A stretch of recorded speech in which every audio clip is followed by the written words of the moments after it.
Assalamualaikum warahmatullahi wabarakatuh. Selalu saja kita memuji Tuhan kita Allah, Zat yang paling pantas untuk dipuji, dicintai, ditunduki dan ditakuti. Satu-satunya Zat yang telah menciptakan, mengurus, mengawasi semua yang di langit, semua yang di bumi dan semua yang di kedalaman lautan. Ilmunya meliputi segala sesuatunya, tidak beranak dan tidak diperanakkan dan tidak ada sekutu bagian dalam setiap kegiatannya. Dia telah menggantungkan segala kebutuhan kita dengan kalimat sederhana dan penuh dengan berkah. Alhamdulillah. Maka sangat wajar di setiap awal aktivitas ataupun selesai dari aktivitas kita, kita selalu mengucapkan kalimat ini. Selanjutnya kita panjatkan salam hormat kita penuh dengan cinta, rindu, penghormatan kepada manusia terbaik yang telah dipilih oleh Sang Pencipta Allah menutup risalah kenabian dan kerasulan. Manusia telah disempurnakan jalur nasabnya, ilmunya, fisiknya, sukses dalam kehidupan dunianya dan juga di akhiratnya. Demikianlah orang-orang yang mengikutinya pasti juga akan mendapatkan kesuksesan. Makanya Allah sebagai pencipta telah memerintahkan setiap manusia tidak terkecuali untuk menjadikannya sebagai suri tauladan, terutama bagi orang-orang yang sudah beriman. Dan Sang Pencipta Allah bersama malaikatnya mengucapkan salam hormat secara langsung juga kepada manusia terbaik ini. Dan siapapun yang mengucapkan salam hormat kepadanya akan dibalas oleh Allah secara spontan 10 kali salam secara langsung dari Allah. Maka sangat wajar kalau kita selalu mengucapkan salawat dan taslim kepada Nabi besar Muhammad sallallahu alaihi wasallam. Melanjutkan bahasan sirah kita, semoga Allah berkahi. Setelah panjang lebar kita jelaskan tentang perang Hamrat Asad yang terjadi setelah perang Uhud dan juga pelajaran-pelajaran yang kita ambil dari perang Uhud yang sangat luar biasa. Berikut juga kaidah-kaidah syar'i yang bisa diambil dari kejadian Uhud dan Hamrat Asad.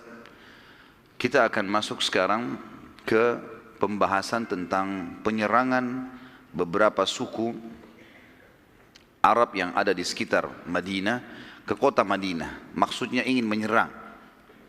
Dan ini semua adalah rentetan permasalahan yang terjadi di Uhud, di pertengahan peperangan. Di awal peperangan muslimin memenangkan peperangan, di tengah-tengah mereka dikalahkan, lalu kemudian mereka menang lagi di Hamrat Asad. Hanya saja Hamrat Asad, peperangan ini banyak juga di antara suku-suku Arab yang tidak sampai kepadanya berita itu. Jadi sebagian kecil, dan Quraisy berusaha menyebarkan berita kalau mereka yang menang. Dan memang banyak suku-suku Arab terpengaruh dengan pendapat Quraisy, ya, bahwasanya memang mereka yang menang. Padahal sebenarnya sudah kita jelaskan di Hamrat Asad, Quraisy tidak berani untuk datang menemui muslimin, dan muslimin sempat tinggal selama 3 hari di sana.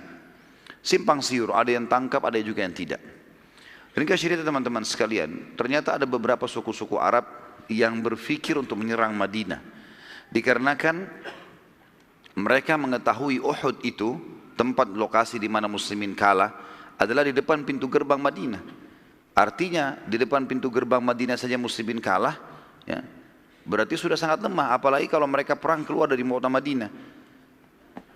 Maka perang yang terjadi Hamrat Asad dan Uhud itu terjadi, Uhud tentunya di bulan Syawal, tanggal 15 Syawal tahun 3 Hijriah, dan Hamrat Asad tanggal 16 Syawal. Nabi SAW pada saat itu menetap di Madinah. Setelah Hamrat Asad tidak keluar sama sekali bentuk pasukan atau menyerang. Beliau tinggal kurang lebih dari bulan Syawal, Dzulqa'dah, Dzulhijjah, 3 bulan sampai bulan Muharram di tahun 4 Hijriah. Tidak ada peperangan. Nabi SAW fokus menyampaikan wahyu kepada para sahabat dari hukum-hukum syar'i yang turun pada saat itu. Sampai akhirnya baginda Nabi SAW mendengarkan teman-teman sekalian ada beberapa suku-suku Arab yang tamak untuk menyerang Madinah. Dan suku yang paling pertama ingin menyerang Madinah namanya suku As'ad bin Khuzaimah.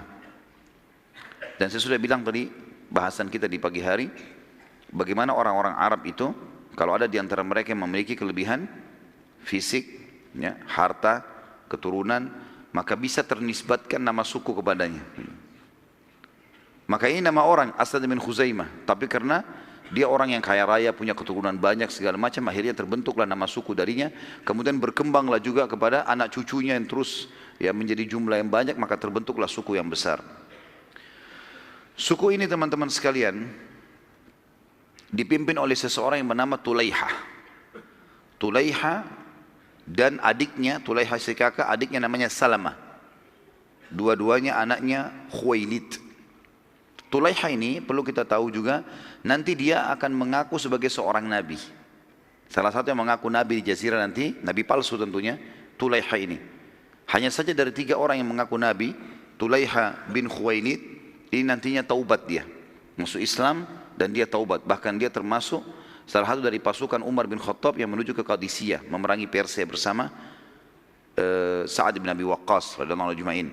Kemudian ada Aswadul Unsi nanti terbunuh, dan juga ada Musailamah al-Kadzdzab juga terbunuh setelah mereka mengaku sebagai nabi palsu. Saudara seiman, berita akan menyerangnya Tulaiha ke Madinah ini didengar oleh baginda Nabi SAW, dan beliau akhirnya mengirim mata-mata ke sana. Dengan segera Nabi SAW menyiapkan pasukan yang kita sudah sebutkan dan sering kita sebutkan dengan istilah Sariyah. Masih ingat ya? Sariyah adalah jumlah 3 orang sampai 100 maksimal, namanya Sariyah. Kalau lebih dari 100 maka dikatakan Jaish, pasukan dalam bahasa Arab. Tapi kalau di bawah dari 100 namanya Sariyah. Nabi SAW menyiapkan Sariyah yang dipimpin oleh Abu Salamah. Riwayat lain mengatakan Abu Talha. Ada 2 riwayatnya. Dengan kekuatan kurang lebih antara 100 orang, ada riwayat yang mengatakan 150 orang, ada pasukan tambahan. Mereka menyerang ke suku As'ad sebelum mereka atau suku As'ad menyerang Madinah. Dan ternyata dalam kondisi mereka tidak sadar suku As'ad ini akan diserang, mereka lalai dan setelah sholat subuh berhasil diserang oleh Abu Talha dan berhasil mengalahkan suku As'ad, yang akhirnya membatalkan niat mereka untuk mendatangi Madinah. Dan tentu Abu Talha, yang lebih tepatnya kan ada 2 riwayat, ada Abu Salamah, tapi kita ambilnya riwayat yang paling kuat Abu Talha radhiyallahu anhu yang sempat terluka parah di perang Uhud. Itu diutus oleh Nabi SAW jadi pimpinan sini, dan dia pada saat pulang dari menyerang suku Asad ini, dia pun mati terbunuh syahid dan lukanya di medan perang. Dan juga ulama mengeluarkan sebuah hukum, siapapun yang telah ikut berperang kemudian terluka di medan perang lalu dia pulang ke kampungnya atau ke kotanya dan dia mati kena luka, itu terhitung syahid. Walaupun dia tidak mati di kancah peperangan, karena lukanya menyebabkan dia mati, yang luka itu didapatkan di kancah peperangan. Yang kedua suku Hudzail. Kalau masih ingat tadi ada seseorang yang diutus oleh Quraisy untuk menakut-nakuti muslimin, ya, itu dari suku Hudzail. Setelah perang Uhud, tepatnya bulan Muharram, juga masih di bulan Muharram, setelah selesai suku Asad tadi bin Khuzaimah dikalahkan, datanglah kepada Nabi SAW 2 suku Arab, namanya suku Adal dan Qara. Suku Adal dan Qara.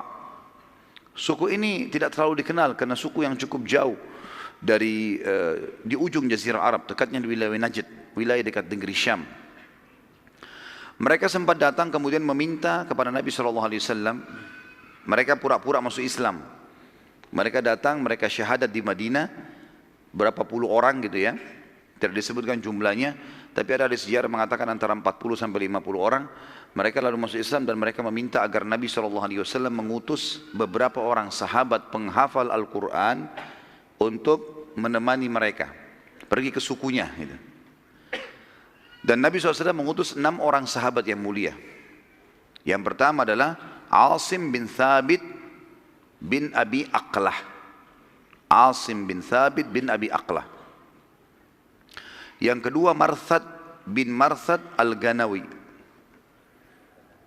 Marthad bin Marthad Al-Ghanawi. Yang ketiga Khalid bin Al-Bukhair. Khalid bin Al-Bukhair. Yang keempat Khubayb bin Adi. Khubayb bin Adi. Nanti saya ulangi lagi. Yang kelima Zaid bin Ad-Dathinnah. Yang terakhir Abdullah bin Tariq. Abdullah bin Tariq. Jadi Asim bin Thabit bin Abi Al-Aqla, Marthad bin Marthad, Marthad bin Marthad Al-Ghanawi, Khalid bin Bukhair, Khubayb bin Adi, Zaid bin Ad-Dathinnah, dan juga yang terakhir Abdullah bin Tariq radhiyallahu anhu majma'in. Semuanya ini penghafal Quran. Semua ini penghafal Quran dari sahabat Nabi ridwanullahi alaihim. Pada saat tiba melewati pemukiman suku Hudzail, ternyata kelompok ini kelihatan pengkhianatannya. Padahal mereka tadi sementara jalan mereka tunjukkan, mereka belajar sholat, mereka coba belajar baca Al-Quran setiap istirahat. Tapi begitu lewat di depan suku Hudzail, kelihatan pengkhianatan mereka. Mereka cuma mau sahabat ini ikut sampai di situ. Dan suku Hudzail ini suku yang sangat dekat dengan Mekah. Nanti kita lihat suku ini nanti di pembebasan sebelum pembebasan atau kesepakatan Hudaybiyah, mereka jadi baik. Mereka akan mengikuti menjadi partnernya Nabi SAW, jadi sekutunya Nabi. Tapi pada saat ini kita ceritakan di awal-awal Islam. Maka kedua suku tadi, Adal dan Qara ini menangkap sahabat yang 6, kemudian menyerahkan kepada Hudzail untuk menerima uang. Ini orang-orang dari Madinah muslimin, kami serahkan pada kalian. Bayar duit, kami tinggalkan. Dan Hudzail memang sudah menawarkan kepada Quraisy, hai Quraisy, kalau kami tawan orang Islam, apa kalian mau tebus? Ada kalau orang muslim dari Madinah kami tangkap, kami serahkan kalian, mau tebus nggak? Orang Quraisy bilang bawa, siapa saja. Dan kalau kalian bawa, kami bayar berapa saja untuk membalas dendam karena ada di antara mereka yang sempat terbunuh kerabatnya di perang Badr. Maka akhirnya suku Hudzail pun mengepung sahabat tadi. Waktu mereka pas diserahkan, tentu 6 orang ini tidak sempat diikat segala macam, tapi tiba-tiba saja suku Hudzail disuruh kepung, ambil deh, tangkap aja. Dari 6 orang sahabat ini teman-teman sekalian, ada 3 orang yang menolak untuk menyerahkan diri. Itu adalah Asim, yang tadi yang pertama kita sebutkan, Marthad, dan Khalid bin Al-Bukair. 3 sahabat ini menolak untuk menyerahkan diri, dan ketiganya berkata, demi Allah kami tidak akan membuat perjanjian dan kesepakatan dengan kaum musyrikin. Enggak ada akad di sini. Karena kan mereka bilang, orang-orang Hudzail mengatakan, sudahlah, kami tidak mau membunuh kalian, enggak usah melawan, serahkan diri, kami hanya serahkan kalian kepada Quraisy, kami mau duit, mau harta. Ternyata 3 orang ini nolak, enggak mau. Akhirnya mereka menghunuskan pedang dan mereka berperang. Sampai akhirnya ketiganya mati syahid. Ketiganya sahabat ini radhiyallahu anhu mati syahid. Maka tersisa 3 orang yang lain, yang 3 orang ini menyerahkan diri. Zaid ibn Dathinnah, dari Khubayb bin Adi, dan juga Abdullah bin Tariq. 3 orang ini menyerahkan diri. Ditawanlah.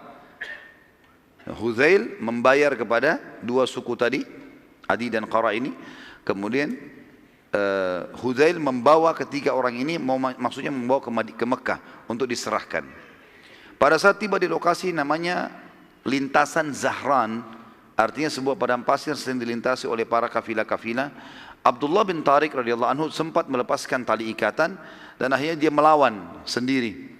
Dia melawan sendiri sampai akhirnya berhasil meloloskan diri, berhasil melawan tapi terbunuh syahid juga. Jadi sekarang tinggal 2 sahabat. Tinggal Zaid ibn Dathinnah dan juga Khubayb bin Adi.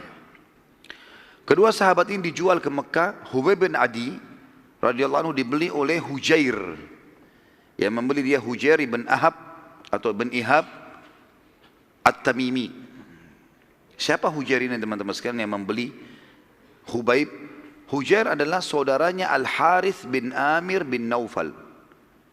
Al-Harith bin Amir bin Naufal, ya, jadi Khubayb bin Adi dijual ke seseorang bernama Hujair bin Ihab At-Tamimi. Hujair bin Ihab. Hujair bin Ihab ini sengaja membeli, ya, Khubayb karena dia adalah saudaranya Al-Harith.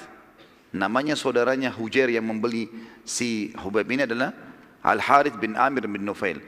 Ini adalah orang yang dibunuh oleh Khubayb di Uhud. Jadi ternyata Khubayb bin Adi radhiyallahu anhu sahabat Nabi ini sempat membunuh seseorang di Uhud namanya Al-Harith bin Amir bin Nufail. Ini adalah saudaranya Hujair. Makanya Hujair sengaja membeli Khubayb untuk dia bunuh, balas dendam. Kemudian Zaid bin Dathinnah dibeli oleh Safwan bin Umayyah bin Khalaf. Safwan bin Umayyah bin Khalaf. Kalau antum masih ingat di perang Badar, Umayyah bin Khalaf termasuk yang terbunuh bersama Abu Jahal. Ya. Dan anaknya Umayyah bin Khalaf namanya Safwan menjadi pengganti ayahnya jadi kepala suku di Mekah. Dia bilang, dia iklankan siapa saja yang menyerahkan kepada saya Muslim, siapa saja Muslim, maka saya akan bayar berapa saja dan saya akan bunuh sebagai ganti karena ayahnya terbunuh di perang Badar. Kedua sahabat ini akhirnya dibunuh dan keduanya mati syahid. Keduanya mati syahid. Suku Hudzail pada saat menyerahkan Asim, maka suku Hudzail sempat membunuh Asim. Ingatkan tadi 3 orang yang sempat melawan, diantaranya Asim. Asim ini waktu berperang melawan, dia dengan 2 orang temannya, 3 orang akhirnya terbunuh awal, karena 3 orang ditawan, 3 orang melawan awal. Asim salah satunya. Waktu mereka membunuh Asim, dan mereka memotong kepalanya Asim, memotong kepala Asim dilepaskan, mereka niatnya ingin menjual kepala Asim kepada seorang wanita bernama Sulafa ya. Ada Sulafa, ada mengatakan Sulaifa, namanya Sulafa binti Sa'ad ya. Sulafa binti Sa'ad ya. Ini sempat hadir di Uhud, dan dia sempat menyaksikan 6 orang saudaranya yang memegang bendera sempat dibunuh oleh Hamzah, Ali, dan juga Asim. Sulaifa ini atau Sulafa ini, waktu dia lihat ke-6 saudaranya dari Bani Abdiddar jatuh tergeletak semuanya mati di dekat bendera, setiap ada pegang bendera dibunuh lagi oleh Hamzah, Ali, dan Asim, gitu kan. Waktu 6 orang jatuh ini, kebetulan saudaranya yang ke-6 yang pegang bendera, yang membunuh, yang menusuknya Asim, dan dia lihat. Maka Sulafa mengeluarkan instruksi di pasukan Quraisy waktu itu di perang Uhud, siapapun yang mendatangkan kepada saya batok kepalanya Asim, maka saya akan isi batok kepalanya dengan emas untuk saya bayar. Jadi batok kepalanya nanti kalau saya dapatkan, saya akan bersihkan, dikeluarkan semua isi otaknya, saya akan isi dengan emas. Sebesar itu saya akan kasih ke orang yang memberikan batok kepalanya. Oleh karena itu suku Hudzail tamak pada saat itu. Mereka pada saat membunuh Asim, mereka membawa kepalanya dengan niat mau dijual kepada Sulafa tadi, binti Sa'ad bin Syahid ya, yang hadir di Uhud pada saat itu. Namun terjadi keajaiban yang luar biasa pada saat itu. Diantara yang disebutkan dalam riwayat adalah pada saat mereka memotong kepala Asim, kepalanya sempat dipenuhi dengan lebah. Entah lebah dari mana datang, dari padang pasir, penuh semua mukanya dan kepalanya penuh lebah. Dan setiap kali ada suku Hudzail yang coba menyentuh, maka diserang oleh lebah tersebut. Dan di depan mata mereka, lebah-lebah ini rame-rame ya, menjepit kepala Asim, kemudian dibawa terbang oleh lebah gitu. Sampai akhirnya kepala Asim tidak ditemukan sama sekali, dan dibawa oleh lebah entah kemana dengan hikmah Allah subhanahu wa ta'ala. Dan pada saat terdengar berita tersebut oleh kaum muslimin, maka Umar bin Khattab mengatakan, saya pernah mendengarkan Asim telah bersumpah atas nama Allah dan memohon agar jasadnya tidak disentuh sama sekali oleh orang-orang musyrik. Maka pada saat mereka memotong pun kepalanya, sempat jasadnya entah di mana, mereka hanya menemukan kepalanya, dan kepalanya pun dibawa oleh lebah, yang akhirnya mereka tidak bisa menemukan sama sekali jasad sahabat yang mulia ini. Tentu kita melihat ini teman-teman sekalian, sampai di sini yang dinukil oleh para ahli sejarah, dan belum disebutkan apakah baginda Nabi SAW membalas atau tidak. Yang jelas kejadian ini terjadi. Yang saya tahu nanti suku Hudzail ya, meminta maaf, dan kemudian suku Hudzail akhirnya menjadi sekutu Nabi di kesepakatan Hudaybiyah. Yang ketiga, suku Sulaim, suku Ril, Zikwan, dan Usayyah. Ada 4 suku Arab, suku Sulaim, suku Ri'il ya. Ri'il ini salah satu suku Arab juga ya. Suku Sulaim, suku Ri'il, Zikwan, dan Usayyah. Ini 4 suku, Sulaim, Ri'il, Zikwan, dan Usayyah. Datang seseorang di Madinah teman-teman sekalian yang bernama Amir bin Malik. Amir bin Malik ini, tentu tadi itu nama-nama suku, judulnya ya. Tapi kita masuk sekarang histori kisahnya. Ada seseorang datang ke Madinah bernama Amir bin Malik bin Ja'far. Amir bin Malik bin Ja'far ini pimpinan suku Amir bin Sa'sa'ah, salah satu suku Arab. Ia menemui Nabi SAW. Si Amir ini bin Malik bin Ja'far menemui Nabi SAW. Lalu Nabi memberikan hadiah sebagai tanda persahabatan. Masih kafir.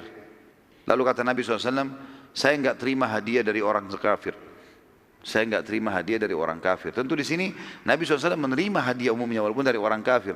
Tapi khusus pada masa itu karena perang lagi genting-gentingnya, kemudian telah terjadi kasus tadi, sampai berita ke Nabi SAW tentang 6 orang sahabatnya dikhianati, maka beliau pun hati-hati. Beliau mengatakan, saya tidak terima hadiah dari orang kafir, kecuali kalau kau masuk Islam. Kalau kau masuk Islam tidak ada masalah, kau Muslim. Maka kata si Amir, saya nggak mau masuk Islam, saya tidak akan masuk Islam, tetapi kalau anda mau, saya akan coba ya menyebarkan agama anda yang di suku saya. Tapi dengan syarat, harus ada sahabat anda yang berangkat. Harus ada orang yang berangkat. Nabi SAW masih trauma dengan 6 orang yang dibunuh tadi. Sampai beritakan Nabi SAW. Juga ada riwayat tadi saya lupa sampaikan teman-teman, Asim, pada saat jasadnya dicari, maka bumi yang ada jasadnya terbuka dan menanamkan, memasukkan jasadnya. Sementara kepalanya dibawa oleh lebah. Tadi yang lupa saya sampaikan. Maka kata Nabi SAW, apa jaminanmu? Sekarang, apa jaminan kau bisa selamatkan? Ada sahabat saya dikhianati. Kata dia, saya menjaminnya. Saya kepala suku, saya yang jamin. Maka kata Nabi SAW, baiklah. Kalau kau menjamin, selesai. Artinya kalau ada pengkhianatan, perang nih. Maka Nabi SAW pun mengutus 70 orang sahabat pilihan waktu itu. Dari tadi cuma 6, sekarang 70 orang. Supaya ada kekuatan gitu. Di antara 70 orang ini ada beberapa orang sahabat yang terkenal dengan keimanannya, dengan ilmunya, ulamanya sahabat. Di antaranya Al-Harith bin Shimmah. Al-Harith bin Shimmah salah satu ulama sahabat masyhur dengan ilmunya. Ini salah satunya, ada mungkin 6-7 orang ini, di antaranya sahabat semua mulia tentu, tapi ini 7 orang, 6 orang ini orang-orang yang sangat tinggi ilmunya. Hafal 30 tahun, dan ini 70 orang memang penghafal Quran semuanya. Yang kedua, Haram bin Milhan. Haram bin Milhan. Jadi Al-Harith bin Shimmah, Haram bin Milhan, kemudian Urwa bin Asma As-Silmi. Al-Harith bin Shimmah, Haram bin Milhan, Urwa bin Asma As-Silmi. Kemudian yang keempat, Nafi' bin Badil. Nafi' bin Badil. Saya ulangi, kalau ada yang mau catat teman-teman sekalian, saya ulangi insyaAllah. Tapi niatnya dicatat bukan karena mau dapat buku ya. Dari sekarang sepakat dulu. Al-Harith bin Shimmah yang pertama, kemudian Haram bin Milhan, kemudian Urwa bin Asma As-Silmi, Urwa bin Asma As-Silmi, kemudian Nafi' bin Badil bin Waraqah. Nafi' bin Badil bin Waraqah, dan juga Amir bin Fuhairah. Ini kurang lebih di antara 70 ada 4 atau 5-6 orang ini ya. Al-Harith bin Shimmah, Haram bin Milhan, Urwa bin Asma As-Silmi, Nafi' bin Badil bin Waraqah, dan Amir bin Fuhairah. Pada saat mereka tiba di pemukiman suku Sulaim, ternyata terjadi lagi pengkhianatan. Si Amir tadi bin Malik, kepala suku Sa'sa', kepala suku Amir bin Sa'sa', berkhianat. Dia mengajak 4 suku yang merupakan sekutu dia, yaitu tadi yang kita sudah sebutkan di awal judul kita, suku Sulaim, suku Ri'il, suku Zikwan, dan suku Usayyah, untuk membunuh para sahabat. Dan mereka melakukan sampai akhirnya ke 70 sahabat berusaha melawan dan terbunuh 69. Mati syahid semuanya. Dan yang lolos cuma 1 orang. Yang lolos adalah Amir bin Umayyah Ad-Damiri. Amir bin Umayyah Ad-Damiri. Dan ini mereka terbunuh di sebuah lokasi namanya Bi'ir Ma'unah. Bi'ir Ma'unah, sumur Ma'unah. Nanti akan kita jelaskan ada penyerangan Nabi SAW ke lokasi ini. Bagaimana mereka dihukum oleh Nabi SAW karena membunuh 69 sahabatnya. Jadi nama lokasinya Bi'ir Ma'unah, dan yang tersisa adalah Amir bin Umayyah Ad-Damiri. Dalam perjalanan menuju ke Madinah, Amir sempat menemukan 2 orang dari asal suku sang pengkhianat, Amir bin Malik bin Ja'far As-Sa'sa' tadi, yang sempat memberikan jaminan Nabi kan, namanya Amir bin Malik kan. Saya jamin, tidak ada masalah, saya kepala suku. Ternyata Amir, kepala suku tadi yang mengkhianat itu, sahabat juga yang sempat lolos namanya Amir. Sahabat si Amir ini, waktu dia menuju ke Madinah pulang, dia temukan ada 2 orang dari sukunya si Amir pengkhianat tadi. Lagi lewat. Maka sahabat yang mulia Amir bin Umayyah membunuh 2 orang itu. Sebagai balasan. Karena dia tahu ini dari suku Amir bin Sa'sa. Ini sama, pengkhianat juga ini. Dia pikir semua suku itu pasti pengkhianat. Padahal sebenarnya yang berkhianat cuma kepala sukunya saja.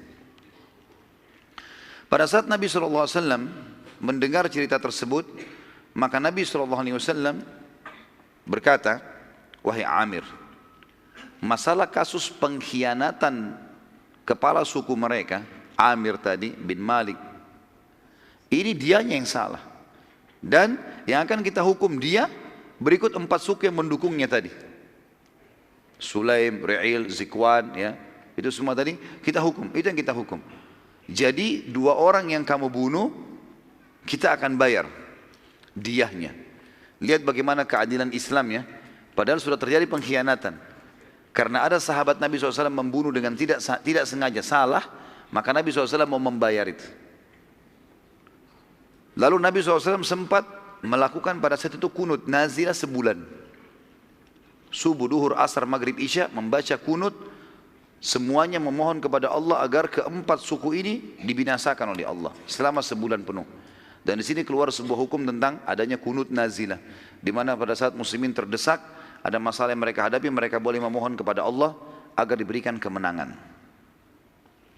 Dan pada saat itu Allah Subhanahu wa taala mengabulkan doa Nabi SAW sehingga keempat suku itu terkutuk dan mereka akhirnya banyak yang binasa dan ditimpa banyak penyakit. Ya. Tersisa sekarang teman-teman sekalian, pada saat Nabi SAW mau membayar dia 2 orang dari suku Amir yang dibunuh oleh Amir tadi sahabat ini,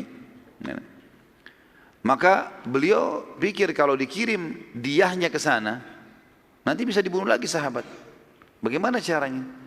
Dicarilah di Madinah suku Madinah yang merupakan sekutunya suku Amir bin Sa'sa. Siapa? Ditemukan suku Yahudi, namanya suku Nadir. Dan kita sudah pernah sebutkan ada 3 suku di Madinah, Yahudi, Qainuqa, Nadir dan Quraidah. Suku Nadir teman-teman adalah sekutunya suku Amir bin Sa'sa. Nabi SAW ingin niat memberikan diyahnya 2 orang yang terbunuh ini kepada Bani Nadir, nanti mereka yang kasih kepada suku Amir. Supaya jangan lagi ada sahabat yang dibunuh gitu. Pada saat itu Nabi SAW mendatangi sendiri pemukiman suku Nadir. Mendatangi sendiri pemukiman suku Nadir dan menyampaikan hajatnya. Kalau kami telah terjadi begini dan begitu dan kami akan menitipkan diyahnya, tolong selesaikan. Ternyata suku Nadir pada saat itu mengatakan baiklah, kami akan terima, gitu kan. Kami akan terima. Tapi kamu tunggu sebentar hai Muhammad. Waktu itu Nabi SAW lagi kebetulan di jalan pemukiman mereka, karena zaman dulu setiap suku punya benteng sendiri. Saya pernah jelaskan tentang keadaan 3 suku Yahudi, Nadir, Qainuqa dan Quraidah ini. Semuanya punya benteng, di dalam benteng ada pemukiman mereka, ada pasar, ada sumur, ada peternakan. Seperti satu kota sendiri, jadi kota di dalam kota gitu. Suku Nadir waktu Nabi SAW datang ke sana mau mengantarkan diyah denda 2 orang yang dibunuh oleh sahabat tadi, disuruh tunggu oleh orang-orang Yahudi. Dan Nabi SAW menunggu di salah satu rumah mereka, ditemani waktu itu oleh Abu Bakar, Umar, ya, sahabat-sahabat Nabi yang mulia, Ali bin Abi Thalib. 3 orang sahabat ini mendampingi Nabi SAW. Dan Nabi duduk bersandar di salah satu rumah mereka. Ternyata orang-orang Yahudi berkata satu sama yang lain, sungguh kalian tidak akan pernah mendapatkan kesempatan untuk membunuh Muhammad lebih baik daripada ini. Siapa yang naik ke atas rumah yang tempat dia sekarang lagi ada, kemudian dilemparkan batu ke bawah, biar Muhammad kena batu dan mati. Begitu pemikiran orang-orang Yahudi pada saat itu. Maka ada satu orang Yahudi yang pada saat itu bernama Amr bin Jahash. Amr bin Jahash bin Ka'ab, namanya dia, Amr bin Jahash bin Ka'ab. Amr bin Jahash ini berkata, aku. Lalu dia pun ya, membawa batu besar, kemudian mutar dari belakang rumah itu. Dia masuk dari pintu belakang rumah, dia pamit sama pemilik rumahnya, lalu dia ceritakan kisahnya, lalu dia naik ke atas. Begitu dia naik ke atas dan dia tinggal mau menjatuhkan batu, wahyu turun. Mereka lupa kalau ini adalah Rasulullah SAW. Jibril datang menyampaikan, hai Muhammad, di atas kepalamu sekarang ada orang Yahudi bernama Amr ini mau melemparkan batu. Nabi SAW, tentu Abu Bakar sama Umar sama Ali nggak tahu itu. Karena Jibril berbicara dengan Nabi, mereka tidak tahu. Maka Nabi SAW tiba-tiba berdiri, lalu meninggalkan rumah tersebut dengan tidak ada sama sekali gerakan seakan-akan ada kaget atau marah, enggak.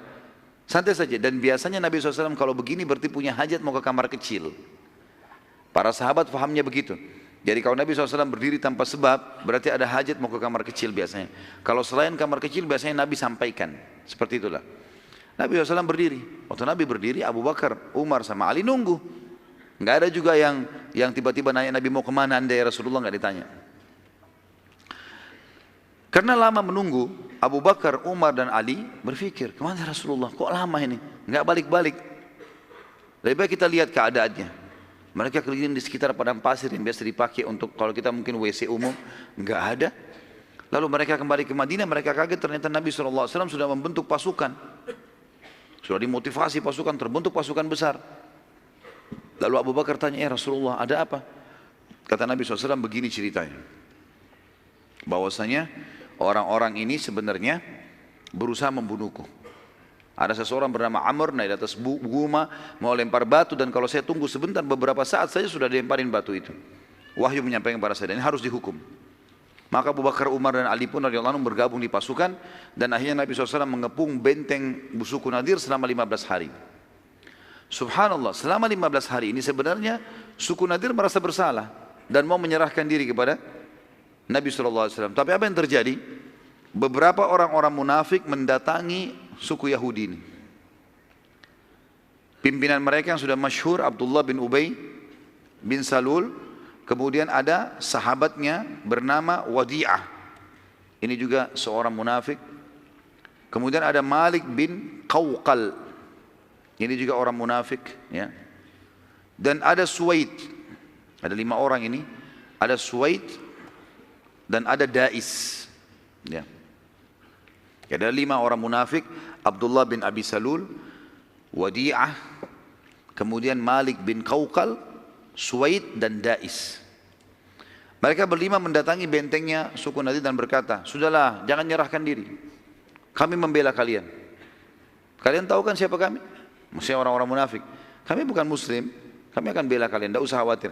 Kami juga punya pasukan, disebutkanlah pasukan kami begini, namanya si fulan, kalian tahu si fulan, si fulan, si fulan. Di Madinah mereka saling tahu, ini orang munafik semua. Kami siap membela kalian. Kalau kalian diperangi, kami akan memerangi juga muslimin. Kalau kalian mati, kami mati bersama kalian. Tadinya suku Nadir ini khawatir gitu kan. Mereka menyerahkan diri, tapi karena motivasi dari orang-orang munafik ini, akhirnya mereka tidak jadi. Mereka tidak jadi menyerahkan diri dan mereka akhirnya mau melawan. Sampai akhirnya ya, mereka dikepung 15 hari dan ternyata dalam 15 hari itu pun setelah orang-orang yang munafik ini keluar, sama sekali mereka tidak mengirim bantuan, tidak ada beritanya gitu kan. Akhirnya mereka menyerahkan diri dan ini sifatnya orang munafik. Orang munafik subhanallah biasa gitu. Sama kaum muslimin benci, sama orang kafir penjilat. Ya, dan dusta semua hidupnya. Dan kita tahu surah An-Nisa menjelaskan masalah itu. Surah An-Nisa, surah nomor 4 ayat 138. Dimulai dari 138. Pernah saya bacakan ayat ini, tapi saya bacakan lagi. A'udzubillahi minasyaitonirrajim. Basyiril munafiqina bi anna lahum adzaban alima. Sampaikanlah berita ya bahwasanya orang-orang munafik itu akan mendapatkan siksa yang pedih. Alladzina yattakhiduna al-kafirina awliya min dunil mu'minin. Mereka adalah orang-orang yang menjadikan orang kafir sebagai tempat-tempat mereka bersandar. Ayabtaguna indahumul izzata fa innal izzata lillahi jami'a. Mereka mengira bahwasanya orang-orang kafir itu punya kemuliaan sehingga mereka berusaha menjilat di situ, mau mendekat, padahal semuanya kemuliaan di sisi Allah. Wa qad nazzala 'alaikum fil kitab an idza sami'tum ayati llahi yukfaru biha ustahza'u biha. Dan telah diturunkan dalam Al-Quran dengan sangat tegas. Kalau kalian dengarkan ayat-ayat Allah diolok-olok, ya, maka jangan kalian duduk. Fala taqudu ma'ahum. Jangan kalian duduk bersama mereka. Hatta yakhudu fi hadithin ghairi. Sampai mereka mengalihkan pembicaraan ke yang lain. Innakum idza mithluhum. Kalau kalian ikut-ikutan sama orang-orang munafik itu, orang-orang kafir itu, maka kalian sama saja dengan mereka. Innallaha jami'ul munafiqina wal kafirina fi jahannam jami'a. Sesungguhnya Allah pasti akan mengumpulkan orang-orang kafir dan orang munafik dalam neraka Jahannam bersama-sama. Sifat orang munafik disebutkan alladzina yatarabbasuna bikum, yaitu orang-orang yang selalu mencari kejadian-kejadian untuk kalian atau terhadap kalian hai kaum muslimin. Fa in kana lakum fathun minallah, kalau kalian dapat kemenangan dari sisi Allah, qalu, orang-orang munafik berlumba-lumba berkata, alam nakum ma'akum, bukankah kami juga umat Islam sama dengan kalian? Kami kan juga namanya si fulan, orang muslim, ya. Wa in kana lil kafirin nasib, dan kalau seandainya orang kafir yang mendapatkan kemenangan, qalu alam nastahwid alaikum, bukankah kami telah memenangkan kalian, wa namna'kum minal mu'minin, dan kami melarang atau menahan kalian dari orang-orang beriman. Lalu mereka mengatakan, ya, bukankah kami telah memenangkan kalian dari kaum mukminin dan juga kami menahan kalian, kami telah memenangkan kalian dan kami menahan kalian dari orang-orang beriman. Fallahu yahkum bainahum yaumal qiyamah, Allah akan menghakimi di antara mereka pada hari kiamat. Walan yaj'alallahu lil kafirin 'alal mu'minina sabila, Allah tidak akan mungkin memberikan orang-orang kafir untuk memusnahkan orang mukmin secara keseluruhan. Innal munafiqina yukhadi'una Allah wa khadi'uhum, orang-orang munafik berusaha menipu Allah seakan-akan Allah tidak tahu tentang keadaan mereka, padahal Allah sedang menipu, membalas tipu muslihat mereka. Wa idza qamu ila sholati qamu kusala, mereka kalau bangun salat mereka sangat malas.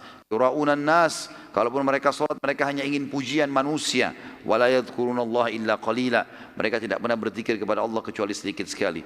Mudabdabina baina dzalik, mereka bingung antara kafir dan keimanan. La ilaha ula'i wa la ilaha ula, mereka tidak menjadi orang beriman, tidak juga menjadi orang kafir. Wa may yudlilillahu falan tajid lahu sabila, siapa yang telah Allah sesatkan maka kalian tidak akan dapatkan petunjuk baginya. Lalu kemudian sebagai penutup teman-teman, dan kita break untuk sholat dulu insyaAllah. Ternyata di sini semua yang mereka sampaikan kepada orang-orang Yahudi bohong dan dusta. Tidak ada dukungan juga tidak ada bantuan dari mereka, yang akhirnya Allah Azza wa Jal memasukkan rasa takut dalam hati suku Nadir, dan mereka meminta perdamaian dengan Nabi sallallahu alaihi wasallam. Dan insyaallah kita akan sampaikan atau lanjutkan sebentar lagi bahasan kita. Subhanakallahumma bihamdika asyhadu an la ilaha illa anta astaghfiruka wa atubu ilaik. Wassalamualaikum warahmatullahi wabarakatuh. Assalamualaikum warahmatullahi wabarakatuh. Alhamdulillah, wassalatu wassalamu ala rasulillah. Segala puji bagi Allah subhanahu wa ta'ala, juga salawat dan taslim kepada Nabi besar Muhammad sallallahu alaihi wasallam. Tadi kita sudah sampai masalah suku Nadir di mana mereka akhirnya menyerahkan diri kepada baginda Nabi SAW setelah 15 hari dikepung. Dan setelah ternyata terbukti kebohongan orang-orang munafik yang katanya mau membela mereka. Dan memang ini sudah menjadi sebuah tradisi dari orang-orang munafikin, mereka selalu memusuhi Islam dan mereka selalu menjilat dan menipu orang-orang kafir. Juga sudah kita bacakan beberapa ayat Al-Quran dalam surah An-Nisa yang menjelaskan masalah ciri-ciri khasnya orang-orang munafik itu. Di antara suku Nadir pada saat mereka menyerahkan diri, mereka tadinya minta damai. Tadinya Nabi SAW sebenarnya cuma minta si Amr saja yang bawa batu di atas rumah itu serahkan ke kami. Mereka nggak mau. Karena nggak mau akhirnya semua suku dikepung. Kalau mereka serahkan maka selesai urusannya. Orang itu yang dihukum, tapi ini tidak. Maka akhirnya dikepung semua dan mereka sampai menyerahkan diri pun tidak mau menyerahkan si orang yang niat mau membunuh tadi. Maka Nabi SAW mengatakan, saya hanya akan sepakat dengan kalian kalau kalian tunduk dengan hukumku. Maka mereka pun sepakat dan Nabi SAW menyetujui syarat-syarat atau menulis syarat-syarat, dan di antara syaratnya Nabi SAW adalah mereka harus meninggalkan Madinah dan mereka tidak boleh membawa apapun kecuali unta mereka saja. Ya. Maaf, mereka boleh membawa apa saja yang mampu diangkat oleh unta mereka. Yang lain tidak bisa, kayak rumah, kebun-kebun tentu tidak bisa. Mereka hanya bisa membawa apa yang mampu diangkat oleh untahnya. Dan di antara suku Nadir ada yang masuk Islam, 2 orang Yahudi, Yamair bin Amr bin Ka'ab, Yamair bin Amr bin Ka'ab radhiyallahu anhu, dan juga Abu Sa'ad bin Wahab. Yamair bin Amr bin Ka'ab dan Abu Sa'ad bin Wahab. Sehingga akhirnya Nabi SAW mengembalikan harta mereka. Karena mereka masuk Islam, dikembalikan semua apa yang tadi diambil oleh Nabi SAW. Harta suku Nadir dibagi oleh baginda Nabi SAW kepada seluruh muhajirin yang pertama masuk Islam dari Mekah.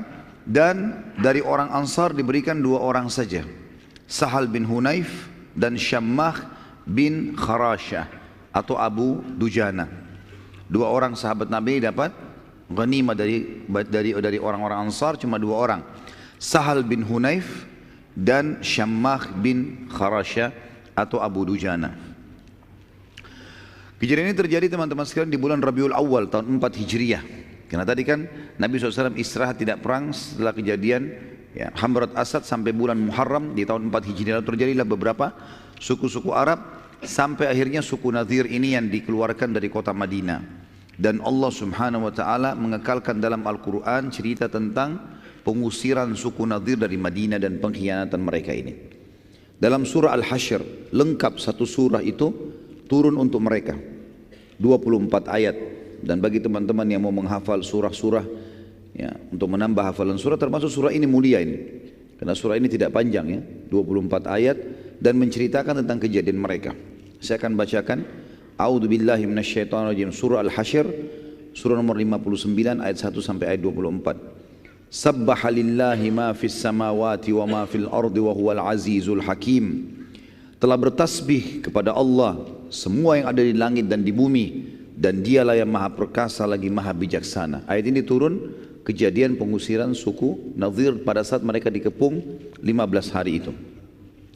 Lalu Allah mengatakan huwallazi akhrajal ladzina kafaru min ahlil kitab min diyarihim li awwalil hasyr ma dhanantum an yakhruju wa dhannu annahum mani'atuhum husunuhum min Allah fa'atahumullahu min haitsu lam yahtasibu wa kadzaba fi qulubihim ar-ru'b yukhribuna buyutahum bi aydihim wa aydil mu'minina fa'tabiru ya ulil absar.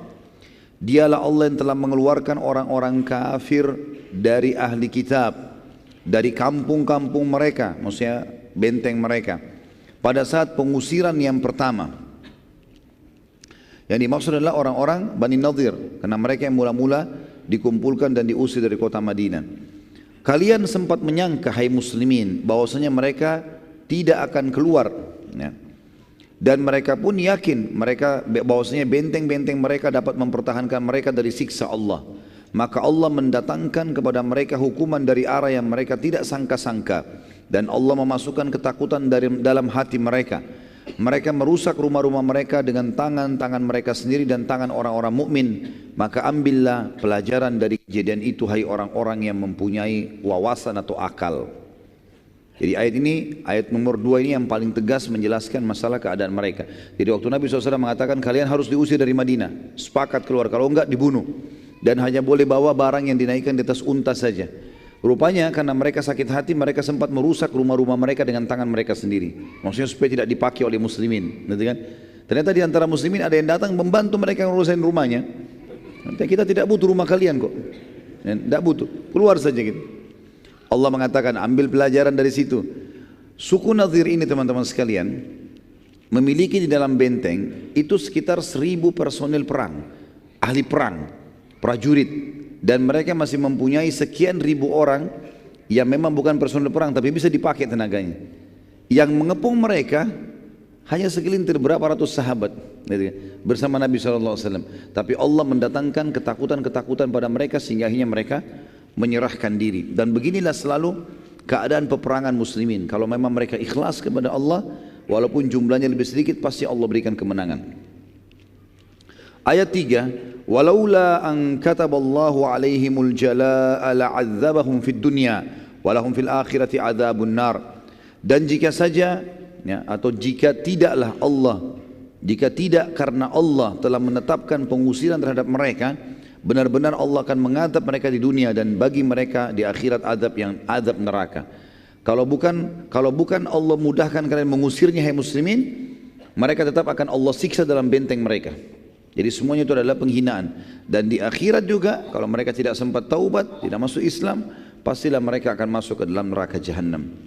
Dzalika bi annahum syaqqullaha wa rasulahu wa man yushaqillaha fa innallaha syadidul iqab. Demikian itu karena mereka menentang Allah dan Rasulnya. Barang siapa yang menentang Allah dan Rasulnya, sesungguhnya Allah sangat keras hukumannya. Ma qata'tum min linatin aw taraktumuha qa'imatan ala usuliha aw taraktumuha qa'imatan ala usuliha fa biidnillahi wa liyukhziyal fasiqin. Apa saja yang kalian tebang dari pohon-pohon kurma milik orang-orang kafir, atau yang kalian biarkan tumbuh berdiri di atas pokoknya, maka semua itu dengan izin Allah, dan karena Dia hendak memberikan kehinaan kepada orang-orang fasik.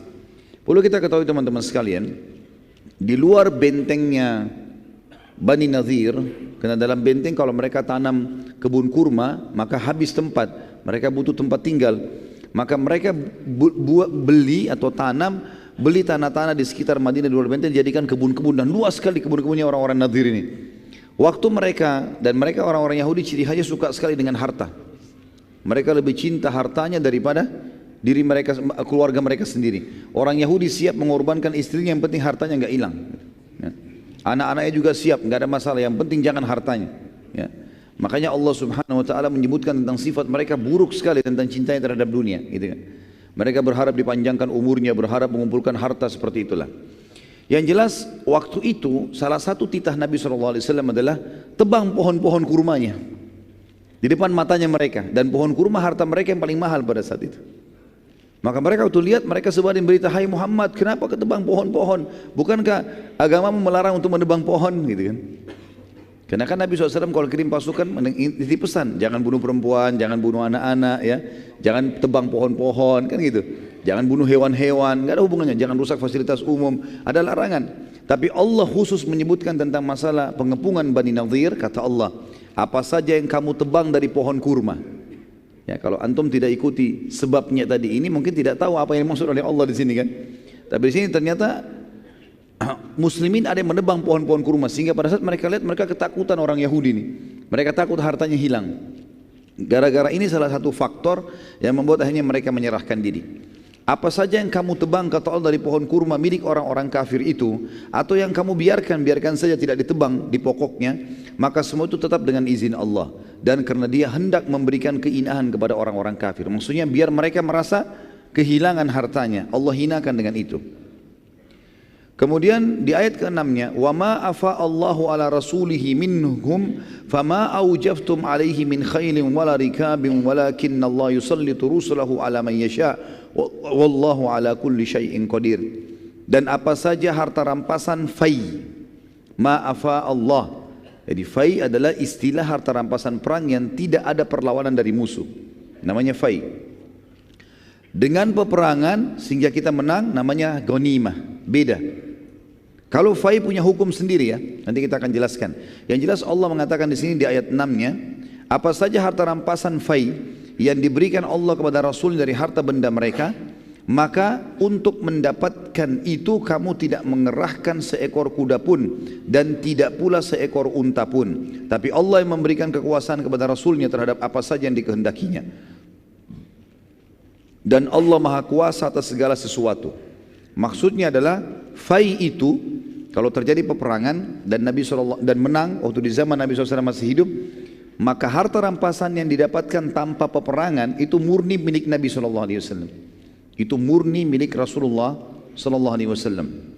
Dan beliau punya hak memberikan kepada siapa saja. Makanya tadi fainya Bani Nadhir diberikan kepada orang-orang Muhajirin dan 2 orang Ansar saja yang dianggap miskin, yang lain tidak dikasih orang Ansar.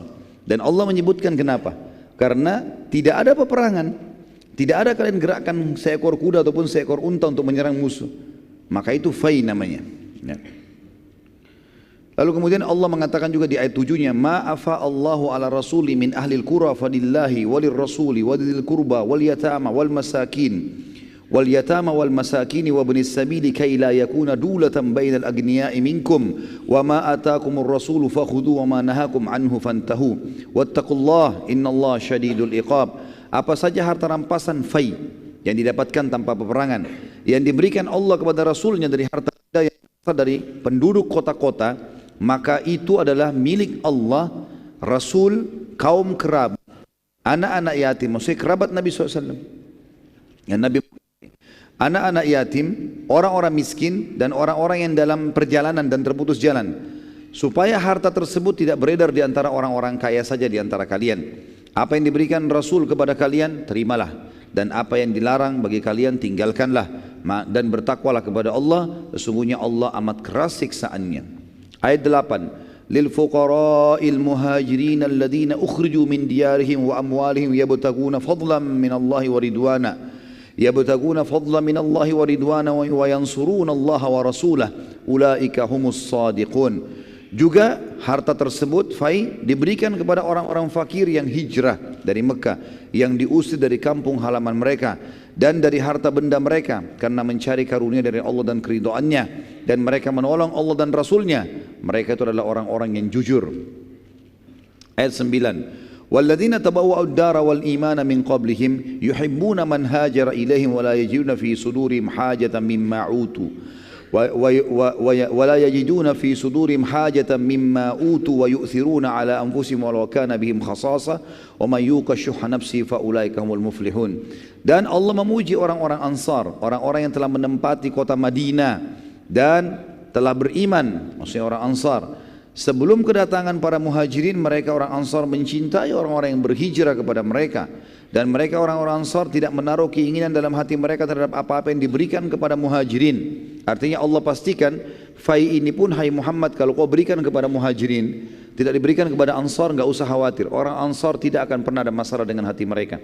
Karena mereka suka dan cinta dengan saudara yang hijrah. Dan ini pujian Allah untuk penduduk Madinah secara khusus. Dan mereka mengutamakan orang-orang muhajirin atas diri mereka sendiri sekalipun mereka dalam keadaan kesusahan.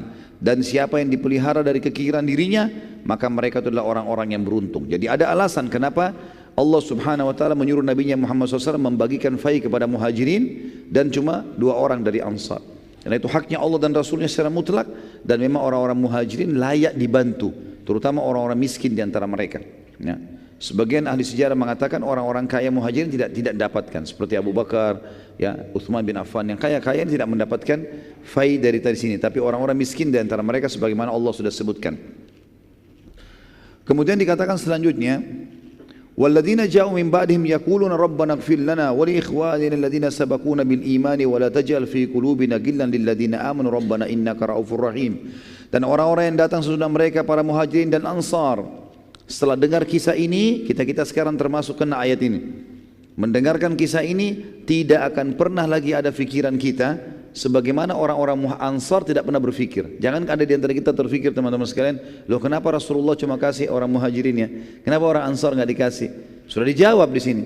Jangan lagi kalian balas, jangan lagi bimbang dengan itu, tapi katakanlah. Kata Allah SWT, orang-orang yang datang sesudah mereka, para muhajirin dan Ansar yang baca Al-Quran, mereka malah berdoa, ya Rabb kami, berikanlah ampunan untuk kami dan saudara-saudara kami yang telah beriman lebih dulu daripada kami. Dan jangan engkau membiarkan kedengkian dalam hati kami terhadap orang-orang yang beriman. Ya Rabb kami, sesungguhnya engkau maha penyantun lagi maha penyayang. Dan ayat ini yang digunakan oleh ulama ahli sunnah yang sangat tegas, membantah pemahaman Syiah yang menghina-hina para sahabat, apalagi sampai mengkafirkan. Karena di sini Allah Subhanahu wa taala memerintahkan kita semua yang datang setelah muhajirin dan Ansar mendoakan agar mereka mendapatkan pengampunan dan tambahan rahmat. Ayat 11. Alam tara ilal ladzina nafaqu yaquluna li ikhwanihim alladhina kafaru min ahli alkitab la in ukhrijtum lanakhrujanna ma'akum wa la nuti'u fikum ahadan abada. Wala nuti'u fikum ahadan abada wa in qutiltum lanansurannakum wallahu yashhadu innahum lakadzibun. Ingatlah pada saat, ya, apakah kamu tidak memperhatikan, kata Allah, apakah kamu tidak memperhatikan orang-orang munafik yang telah berkata kepada saudara-saudara mereka dari orang kafir. Allah membongkar kedoknya 4 orang munafik tadi yang memberikan jaminan suku Nadhir, enggak apa-apa, enggak usah menyerahkan diri, kami akan tolong kalian. Allah bongkar kedok mereka. Apakah kamu tidak memperhatikan orang-orang munafik yang berkata kepada saudara-saudara mereka dari orang kafir, ahli kitab, di antara ahli kitab, sungguhnya jika kamu diusir, niscaya kami pun akan keluar bersama kalian, dan kami selama-lamanya tidak akan patuh kepada siapapun untuk menyusahkan kalian. Dan jika kamu diperangi, pasti kami akan membantu kalian. Dan Allah menyaksikan bahwa sungguhnya orang-orang munafik itu benar-benar pendusta. Ayat 12, la in ukhriju la yakhrujuna ma'ahum wa la in qutilu la yansurunahum wa la in nasaruhum la yuwallunnal adbara thumma la yunsarun. Sesungguhnya jika mereka diusir, orang-orang ahli kitab tadi, orang-orang munafik itu tidak akan keluar bersama mereka, tidak mau diusir juga.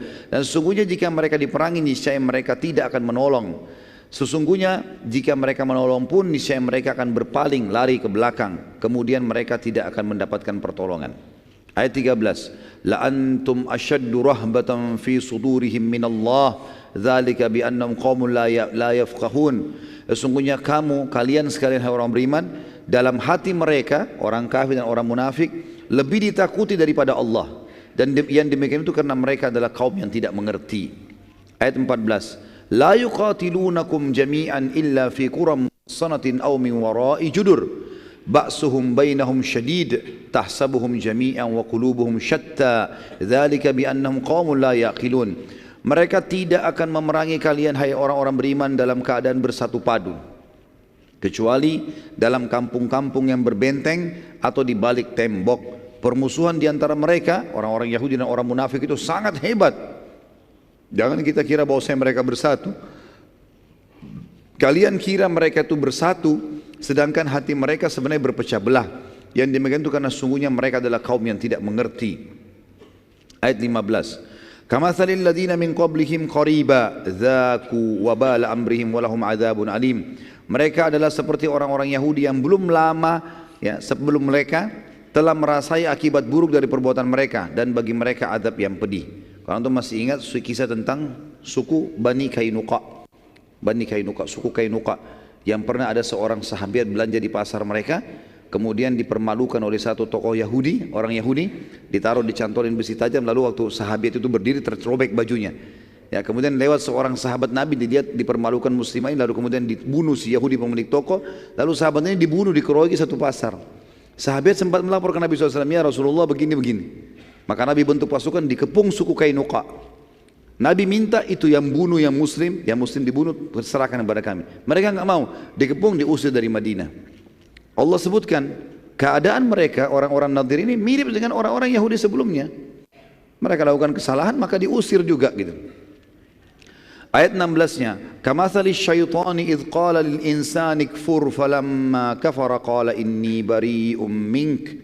Qala inni bari'um minka inni akhafullaha rabbal alamin. Bujukan orang-orang munafik kepada orang kafir itu seperti bujukan syaitan.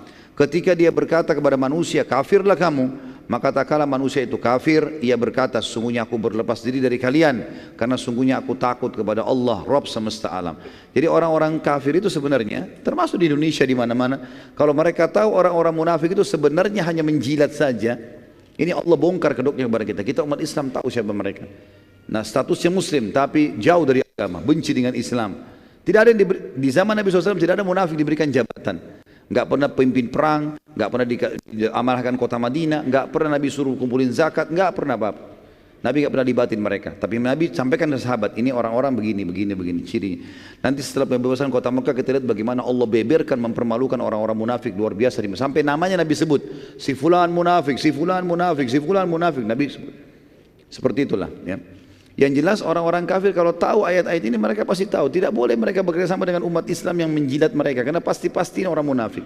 Orang muslim yang sejati tidak bakal kerjasama sama orang kafir dalam masalah-masalah seperti itu. Dikatakan di sini di ayat 17-nya, fakana akibatuhuma annahuma finnari khalidaini fiha wa dzalika jazaa'udz zalimin.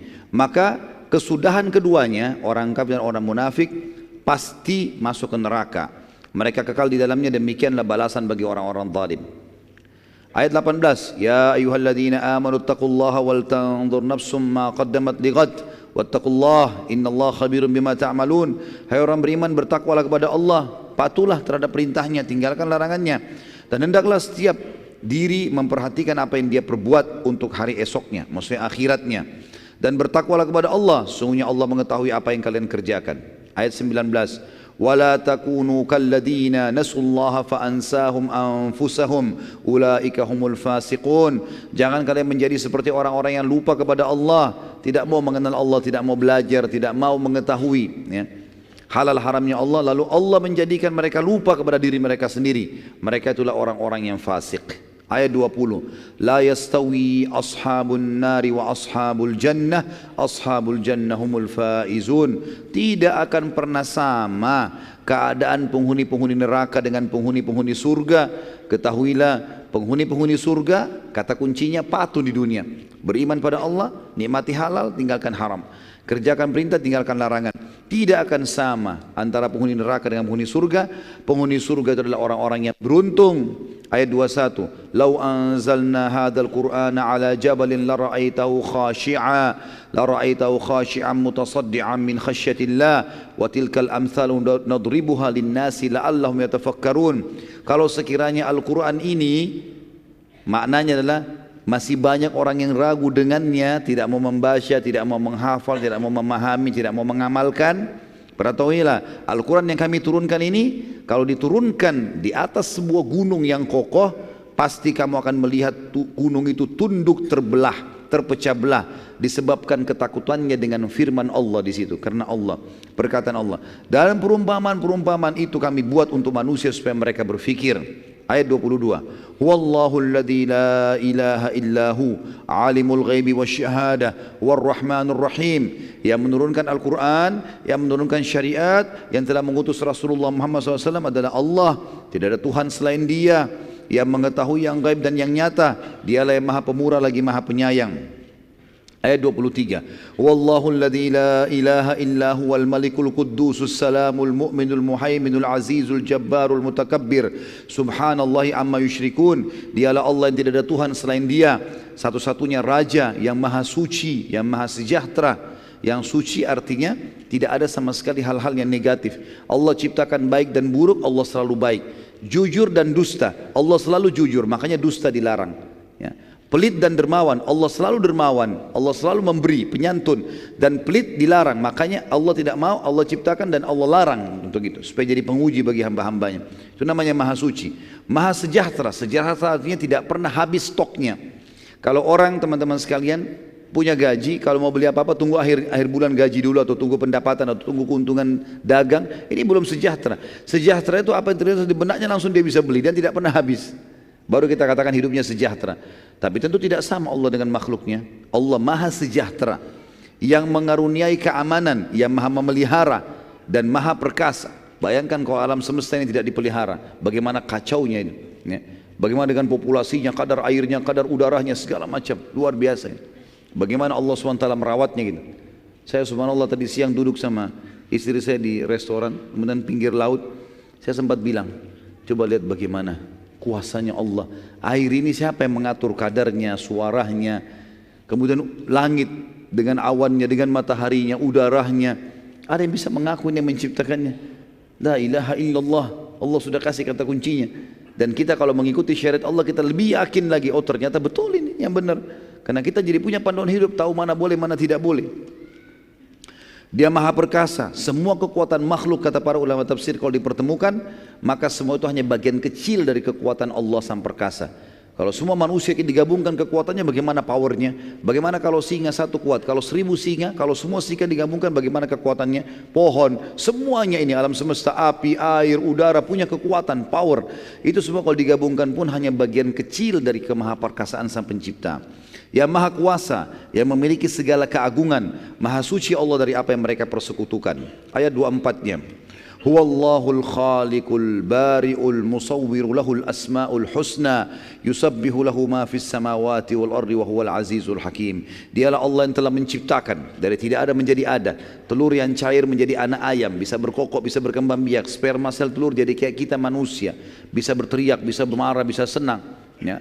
Biji yang dilempar di tanah bisa jadi pohon yang besar. Menciptakan, yang mengadakan, yang membentuk rupa. Semuanya keindahan ini dibentuk oleh sang pencipta Allah. Yang mempunyai asma'ul husna, nama-nama yang mulia. Bertasbih kepadanya apa yang ada di langit dan di bumi. Dan dialah yang maha perkasa lagi maha bijaksana. 24 ayat full turun karena kejadian suku Nadir. Dan ini perlu diketahui teman-teman sebab nuzulnya, karena luar biasa. Ayat ini berbicara tentang kejadian pada saat itu. Selanjutnya sekarang kita masuk ke suku-suku lain. Suku Arab yang ada di Daumatul Jandal namanya. Sebuah lokasi namanya Daumatul Jandal. Suku Jandal ini berada di Daumah, di daerah yang dinamakan Daumatul Jandal. Berada di paling utara Jazirah Arab. Mereka juga berusaha menyerang muslimin setelah bulan Ramadan. Tadi kan kejadiannya Bani Nadir bulan Rabiul Awal. Jadi Rabiul Awal, Rabiul Tsani, Jumadil Ula, Jumadil Tsani, Rajab, Sya'ban, sampai Ramadan 6 bulan tidak ada peperangan. Di bulan Syawal tahun 4 Hijriah ada suku namanya Jandal berusaha untuk menyerang muslimin karena mereka menganggap muslimin juga lemah, ya. Dan bila berhasil mengalahkan muslimin, maka nama suku mereka akan dikenang karena muslimin kuat dan memiliki nabi. Namun Nabi SAW, dan ini strategi perang beliau SAW, tidak pernah beliau biarkan musuh mau menyerang, tidak pernah beliau biarkan musuh nyerang baru kemudian beliau lawan, kecuali kejadian di Uhud karena sudah terlanjur datang, dan Khandak sudah terlanjur datang. Nabi SAW tidak tahu, tapi kalau Nabi tahu pasti Nabi serang duluan. Ini strategi dan selalu berhasil. Di antaranya juga di sini, maka Nabi SAW pada saat menerima berita dari mata-mata beliau tentang niatan tersebut, maka beliau segera menyerang pada bulan Muharram tahun 5 Hijriah, ya, bulan Muharram. Jadi tadinya ada berita di bulan Syawal tahun 4 mereka akan menyerang, baru berita, belum menyerang. Nabi SAW atur strategi, dikirim mata-mata, ternyata mereka masih persiapkan diri. Di bulan Muharram tahun 5 Hijriah Nabi SAW menyerang pasukan dan beliau memimpin sendiri pada saat itu, sampai akhirnya, ya, Nabi SAW berhasil menaklukkan, ya, mengalahkan suku Jandal ini, dan beliau SAW juga mengutus, ya, Muhammad bin Maslamah radhiyallahu anhu untuk, ya, menangkap. Pada saat mereka Nabi SAW tiba di sana, ternyata suku Jandal ini sudah banyak yang lari. Muhammad bin Maslamah menangkap salah satunya, lalu kemudian dihukum untuk melapor di mana sukunya, tapi dia tidak bisa mengaku karena sukunya sudah hilang semua. Akhirnya Nabi SAW membebaskannya, dan pada saat itu beliau pun tinggal di pemukiman mereka, pemukiman suku Jandal, dari bulan Muharram sampai Rabiul Awal. Jadi 3 bulan Nabi bermukim di situ, berkemah, nunggu kalau sukunya kembali, untuk menunjukkan kepada suku-suku Arab yang lain kalau muslimin tidak main-main dalam masalah menghukum orang-orang yang berusaha menyerang Madinah. Selanjutnya suku Mustaliq, dan ini punya kisah tersendiri yang perlu kita bahas gitu. Suku Mustaliq, setelah Nabi SAW pulang dari Daumatul Jandal, beliau SAW mendapat berita lagi ada rencana suku Arab yang lain namanya Mustaliq, dipimpin oleh Al-Harith bin Abu Dirar. Dan ini kita lihat teman-teman, upaya suku-suku Arab ini semuanya terjadi justru karena efek daripada perbuatan 43 orang sahabat yang turun dari gunung pemanah di Uhud. Makanya kata para ulama, ada sebuah kaidah penting dalam masalah kehidupan. Siapapun yang telah memulai sebuah kesalahan, maka dia harus tahu akan ada efek dari kesalahan itu. Nggak ada kesalahan yang tidak punya efek, teman-teman. Makanya usahakan tidak salah, ya, karena kesalahan itu ada efek walaupun kita sudah minta maaf. Misal antum siram air ke badan orang, kita minta maaf, efeknya ada, bajunya basah, dan dia bisa mengenang itu seumur hidupnya. Masalahnya di situ. Makanya kasus sahabat yang turun dari bukit pemanah 43 orang yang kita ceritakan panjang lebar tadi pagi, itu teman-teman sekalian, mungkin pada saat mereka pulang ke Madinah kita sudah jelaskan kan, Allah turunkan Al-Quran memaafkan mereka. Tapi permasalahannya efek dari perbuatan mereka ini panjang. Ternyata banyak suku-suku yang akhirnya mau menyerang Madinah. Efeknya itu, dan akhirnya muslimin tersibukkan untuk menghadapi musuh-musuh ini yang tadinya sebenarnya tidak perlu. Di awal peperangan mereka sudah menang, dan kita sudah jelaskan juga tadi pagi bagaimana ayat Al-Quran menceritakan kepada kita dengan sangat jelas, kalau seandainya mereka bersabar sebentar saja, tidak usah turun pemanah, udah menang, udah selesai, karena Quraisy sudah lari, gitu kan. Pemimpin suku Mustaliq ini bernama Al-Harith bin Abu Dirar. Al-Harith bin Abu Dirar. Nabi SAW mengirim ke sana, mengutus Buraidah bin Al-Husayb. Buraidah sahabat Nabi radhiyallahu anhu. Buraidah bin Al-Husayb Al-Aslami. Buraidah bin Al-Husayb Al-Aslami memata-matai mereka, dan akhirnya Nabi SAW membentuk pasukan yang dipimpin langsung oleh beliau, dan ini dikatakan Ghazwat Bani Mustaliq. Karena pernah saya jelaskan teman-teman juga di beberapa peperangan Nabi SAW sebelumnya, kalau peperangan yang Nabi pimpin langsung namanya Ghazwah. Seperti Ghazwat Badr, Ghazwat Uhud, Ghazwat Bani Mustaliq. Kalau yang Nabi tidak pimpin, kalau pasukan besar, ratusan jumlahnya, ribuan, maka dinamakan ma'rakah. Kalau kecil namanya sariyah. Nah, ini ada nama-nama di dalam buku-buku sejarah Nabi SAW. Akhirnya Buraidah membawa berita bahwasanya Bani Mustaliq sudah siap-siap mau menyerang. Lalu Nabi SAW membentuk pasukan dan beliau pimpin sendiri. Nabi SAW memberi panji muhajirin kepada Abu Bakar radhiyallahu anhu, dan ini sekaligus juga membantah sebagian orang mengatakan Abu Bakar itu tidak diamanahkan oleh Nabi, gitu kan. Padahal Abu Bakar berapa kali dikirim oleh Nabi peperang, memimpin peperangan, termasuk di Bani Mustalik dia yang pegang panjinya, yang pegang bendera. Dan kita sudah tahu di perang Uhud kita jelaskan, yang pegang bendera berarti sangat terancam. Karena kalau bendera jatuh berarti pasukan kalah. Harus orang yang paling dianggap dipercaya, kuat, punya keterampilan perang dan seterusnya, punya jiwa yang besar. Dan panji orang-orang Ansar diberikan kepada Sa'ad bin Ubadah radhiyallahu anhu majma'in. Sempat terjadi saling panah pada saat itu, ya, tapi Bani Mustalik kaget karena diserang tiba-tiba oleh Nabi SAW. Akhirnya mereka kalah. Ya, mereka menyerah. Dan seluruh Bani Mustalik jadi tawanan. Kita fokus ke satu orang tawanan yang mulia tawanan ini. Seorang wanita namanya Juwairiyah. Juwairiyah binti Al-Harith. Tadi ini pimpinan suku Mustalik namanya Al-Harith kan? Ini anaknya, jadi anak raja gitu. Tertawan. Dan waktu dibawa ke arah Nabi SAW, Nabi SAW mengatakan, pada saat itu sebenarnya ada dua riwayat ya. Riwayat yang pertama itu menjelaskan kepada kita kalau Juwairiyah ingin menebus dirinya. Waktu dia jadi tawanan, dia ingin menebus dirinya, tapi semua hartanya sudah jadi ghanimah, nggak bisa lagi dia pakai. Maka dia minta kepada muslimin untuk diantar ke Nabi SAW, dan dia mau izin agar Nabi SAW menghutangkan dia supaya dia bisa bebas, jangan jadi tawanan, jangan jadi budak gitu. Maka waktu dia datang ke kemah Nabi SAW, waktu itu Nabi sedang membawa istrinya Aisyah radhiyallahu anha. Waktu dibuka kemah, Aisyah mengatakan, waktu saya melihat Juwairiyah saya sudah tahu ini nanti kemungkinan bisa menjadi istri Nabi SAW, gitu kan? Maka dia mengatakan, di mana Rasulullah? Kata Aisyah, kenapa? Dia bilang, saya ingin menebus diri saya. Kata Aisyah, silahkan masuk. Masuklah dalam kemah setelah izin dengan Nabi SAW. Lalu Nabi SAW waktu melihat Juwairiyah mengatakan, siapa kamu? Dia bilang, saya Juwairiyah binti Harith, anaknya Raja Mustalik ini, suku Mustalik. Kata Nabi SAW, bagaimana kalau saya tawarkan kepada kamu masuk Islam, dan dengan itu saya akan bebaskan kamu dari tawanan dan kau pun akan saya nikahi. Maka kata Juwairiyah, tentu saja saya menerima tawaran itu. Maka beliau pun syahadat di hadapan Nabi SAW dan di hadapan Aisyah radhiyallahu anha. Setelah masuk Islam, maka tersebarlah berita Nabi SAW mengundang sahabat hadir di pernikahan beliau di kemah, gitu kan? Maka semua sahabat datang pada saat itu. Mereka dihidangkan kurma, dihidangkan segala macam dalam pernikahan tersebut. Dan Aisyah radhiyallahu anha ada di situ. Nanti kan kita titik beratkan sini teman-teman, karena banyak orang subhanallah, dan sayang sekali bahkan banyak di kalangan para dai, mereka tidak sadar mereka sedang merusak citranya Aisyah radhiyallahu anha. Mereka mengatakan Aisyah itu pencemburu, gitu kan? Baik, Aisyah memang cemburu, tapi ingat teman-teman sekalian, hukum syar'i yang kita ambil sebagai hukum bukan kasus kejadiannya, tapi kasus penentuan hukum dari Nabi. Itu yang perlu kita garis bawahi. Waktu Aisyah cemburu kepada Khadijah, yang dia bilang, ya Rasulullah, kenapa anda tetap masih mengingat-ingat perempuan yang sudah keriput, yang sudah tua, yang sudah masuk ke dalam tanah, gitu kan?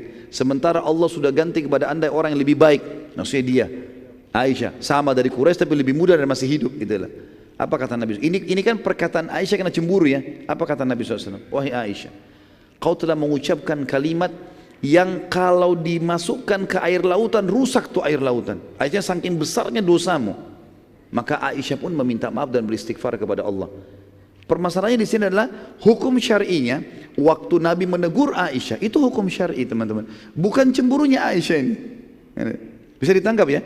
Kita boleh menyebutkan sebagai kisah, tapi jangan Aisyah yang disorotin radhiyallahu anha. Ini berarti memojokkan istri Nabi SAW. Jadi perilaku beliau bukan sebagai sebuah hukum, tapi hukum adalah yang diterapkan oleh Nabi SAW. Dan ini sudah saya jelaskan di beberapa pertemuan tentang manajemen rumah tangga Islami di YouTube, tentang beberapa riwayat berhubungan dengan masalah cemburunya Aisyah radhiyallahu anha. Dan kita lihat dalam riwayat ini sahih, riwayat Bukhari, Aisyah tidak cemburu teman-teman sekalian di sini. Bahkan di depan matanya Aisyah radhiyallahu anha, Nabi SAW menikahi Juwairiyah. Dan Aisyah mengucapkan dalam riwayat Bukhari, setelah Nabi SAW menikahi Juwairiyah, di kemah diundang para sahabat, gitu kan? Maka seluruh sahabat berkata, ya Rasulullah, sebagai penghormatan terhadap pernikahan anda ini, kami bebaskan tawanan-tawanan kami. Maka satu suku semua dibebaskan. Aisyah yang meriwayatkan radhiyallahu anha riwayat Bukhari mengatakan, tidak ada wanita yang lebih mulia ya, dan juga berjasa kepada kaumnya dibandingkan Juwairiyah binti Al-Harith.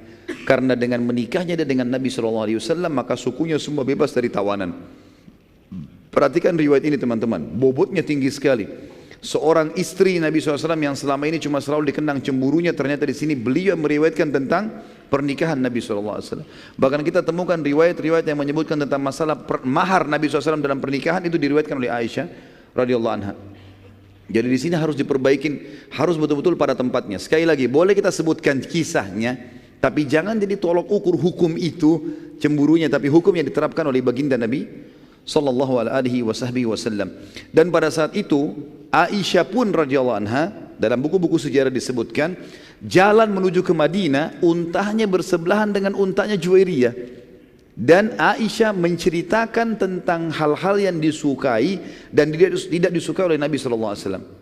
Sebagai istri sama-sama dia sampaikan, begini loh Rasulullah suka begini, Rasulullah tidak suka begini. Lihat bagaimana Aisyah radhiyallahu anha di sini bukan masalah cemburunya, malah Aisyah di sini mengingatkan madunya, begini loh istri suami kita. Nah, ini sebuah pelajaran yang penting sekali. Jadi jangan selalu teman-teman hal-hal yang buruk saja yang tahu dikenang dan akhirnya salah dalam penyampaian. Ada kejadian penting namanya kejadian kisah ifk, fitnah, perzinahan Aisyah pada saat pulang dari Bani Mustaliq ini. Waktu pasukan lagi istirahat teman-teman sekalian, turunlah Aisyah dari gerandahnya. Jadi biasanya tradisi pasukan muslimin, istri-istri Nabi kalau dibawa, kadang-kadang Nabi bawa 2 orang, kadang-kadang Nabi bawa 1, tapi yang jelas setiap perjalanan Nabi selalu bawa istrinya. Siapa yang Nabi ajak, maka itu yang diajak pergi gitu.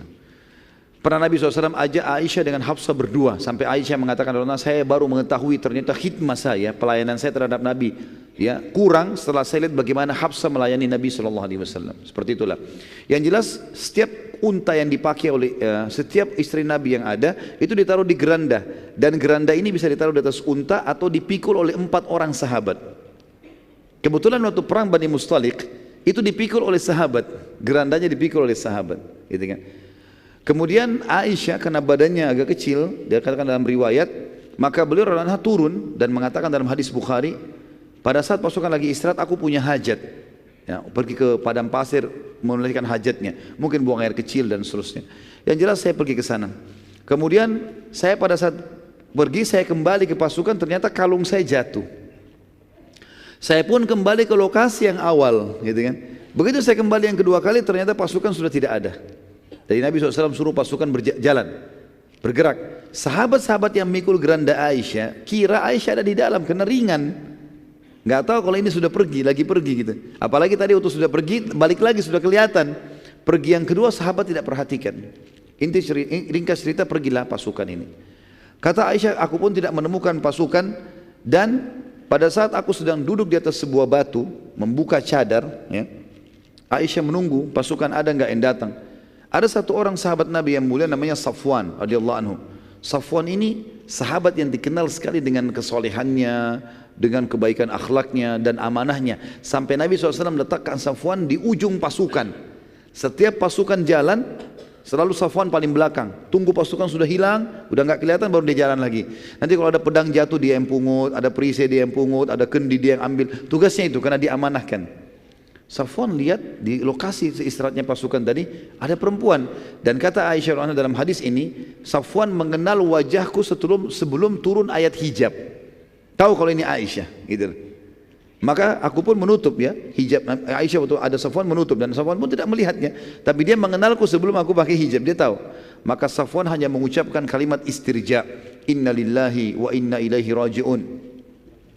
Pada saat itu pun ya, Safwan mendekatkan untanya kepadaku dan memberiku kesempatan untuk naik, dan ia pun pergi menjauh dariku.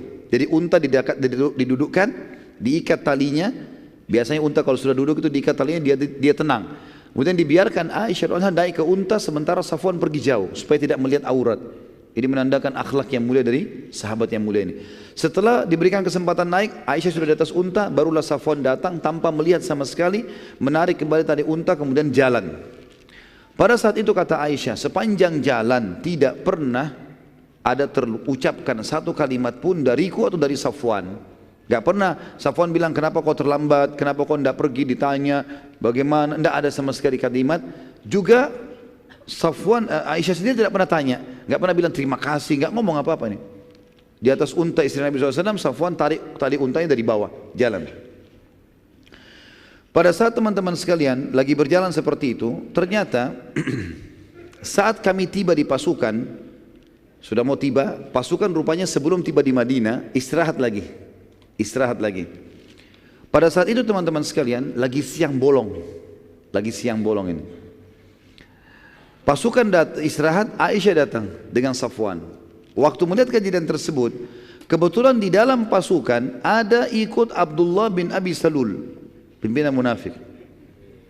Dia lihat Aisyah sama Safwan, kesempatan sebarin fitnah. Maka dia mengatakan, mana bisa seorang wanita dengan seorang pria bersama-sama lalu tidak terjadi. Tapi dia kasih mubham, tidak terlalu jelas, tidak terjadi. Dia enggak bilang zina. Dia tahu kalau dia bilang zina tuduhan, dia akan dihukum. Maka tersebar ini seperti virus di pasukan muslimin. Ini gosip ini luar biasa. Kalau Aisyah berzina sama Safwan, tersebar berita begitu. Aisyah mengatakan radhiyallahu anha, saya pada saat masuk, tiba di pasukan, tidak berpikir apa-apa karena memang tidak buat apa-apa. Unta diturunkan oleh Safwan, didudukkan, saya turun lalu saya masuk ke dalam kemah bersama Nabi sallallahu alaihi wasallam, gitu kan. Ini sudah tersebar berita ini. Maka pada saat itu teman-teman sekalian, pasukan waktu sudah mau masuk ke Madinah, gitu kan, tersebar berita. Kalau begini dan begitu. Ini Abdullah bin Abi Salul yang saya bilang dalam riwayat dikatakan namanya juga Ubaidillah. Khilaf di antara ahli sejarah tentang namanya. Dia punya anak laki-laki namanya Abdullah juga. Jadi kalau saya bahasakan, kalau kita pakai riwayat Abdullah sama Abdullah, si ayah Abdullah munafik, si anak Abdullah mukmin. Ya. Jadi ada dua Abdullah, ayah dan anak. Ayahnya munafik, anaknya mukmin. Ya. Si Abdullah mukmin ini datang kepada, jadi Nabi SAW waktu dengar isu ini, beliau menyuruh pasukan jalan tidak berhenti. Selama 3 hari 3 malam teman-teman sekalian pasukan jalan terus. Gosip tentang Aisyah berzina sudah tersebar. Nabi SAW tidak nanya kepada Aisyah, pasukan disuruh jalan. 3 hari 3 malam. Mereka sholat pun ya berhenti sholat langsung jalan. Makan di atas unta, nggak ada istirahat. Kalau sudah malam sekali baru Nabi suruh istirahat. Habis sholat subuh jalan lagi. Selama 3 hari. Tujuannya adalah supaya isu ini tidak nyakin masalah. Kalau istirahat sebentar, duduk ngobrol-ngobrol, makin nyebar nih. Rupanya waktu sudah dekat pintu Madinah, gitu kan? Nabi SAW pada saat itu teman-teman sekalian sempat didatangi oleh seorang sahabat. Kalau tidak salah Zubair bin Awam, dia mengatakan, ya Rasulullah, kenapa anda begitu cepat jalan? Kenapa anda tidak istirahat? Kata Nabi SAW, belum sampai padamu apa yang disebutkan oleh Abdullah. Dia bilang, kenapa ya Rasulullah? Dia mengatakan begini dan begitu tentang keluargaku. Pintu gerbang Madinah sudah dekat, gitu kan? Maka Zubair balik ke belakang. Rupanya Zubair sampaikan, salah satu yang mendengar berita ini Abdullah, anaknya si munafik ini. Abdullah ayah munafik, Abdullah si anak mukmin. Abdullah mukmin dengar. Lalu dia datang kepada Nabi SAW, ya Rasulullah, sudah sampai ke telinga saya apa yang ayah saya lakukan. Kata si Abdullah mukmin, kalau anda mau membunuh ayah saya, jangan suruh orang lain, biar saya yang bunuh ya Rasulullah. Nah, ya. Ada alasannya dia bilang. Karena kalau anda suruh orang lain yang membunuhnya dan saya nanti menemui saudara saya muslim membunuh ayah saya bisa marah, saya bisa bunuh juga dia. Jadi lebih baik saya yang bunuh ya Rasulullah, tugaskan saya. Kata Nabi SAW, tidak usah, biarkan saja ayahmu. Gak ada perintah untuk membunuh, tidak usah. Rupanya Abdullah ini penasaran, apa yang dia buat teman-teman sekalian? Dia henuskan pedangnya, dia berdiri Nabi kan di depan pasukan, ayahnya ada di belakang pasukan. Maka Abdullah berdiri di pinggir pasukan. Jadi pasukan lagi jalan, dia berdiri di samping sambil pegang pedangnya dihenuskan. Dan biasanya orang kalau seperti ini nunggu musuh, gitu kan? Orang-orang semua lihat, kenapa Abdullah ini, ada apa? Orang nggak ngerti masalahnya. Tapi orang semua lewat, nggak ada yang ditahan sama Abdullah. Sampai ayahnya tiba. Begitu ayahnya tiba, lalu kemudian dia letakkan ya pedang di leher ayahnya.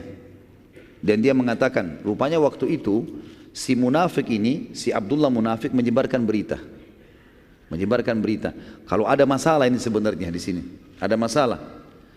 Sebelumnya saya reviewkan dulu. Ada tadi yang saya terlupa teman-teman sekalian. Jadi di tengah jalan, waktu pasukan lagi istirahat juga, gitu kan? Sebelum kasus Aisyah datang dengan Safwan, ada yang saya lupa di situ. Rupanya ada dua orang, satu budaknya Umar bin Khattab, satu budaknya orang Ansar, lagi ngambil air di kali. Sekali lagi, ini terjadi sebelum Aisyah sama Safwan tiba di pasukan. Kita review kembali. Pada saat itu teman-teman, rupanya dua orang budak ini bertengkar. Rupanya ambil air, entah terjadi apa, clash di antara mereka.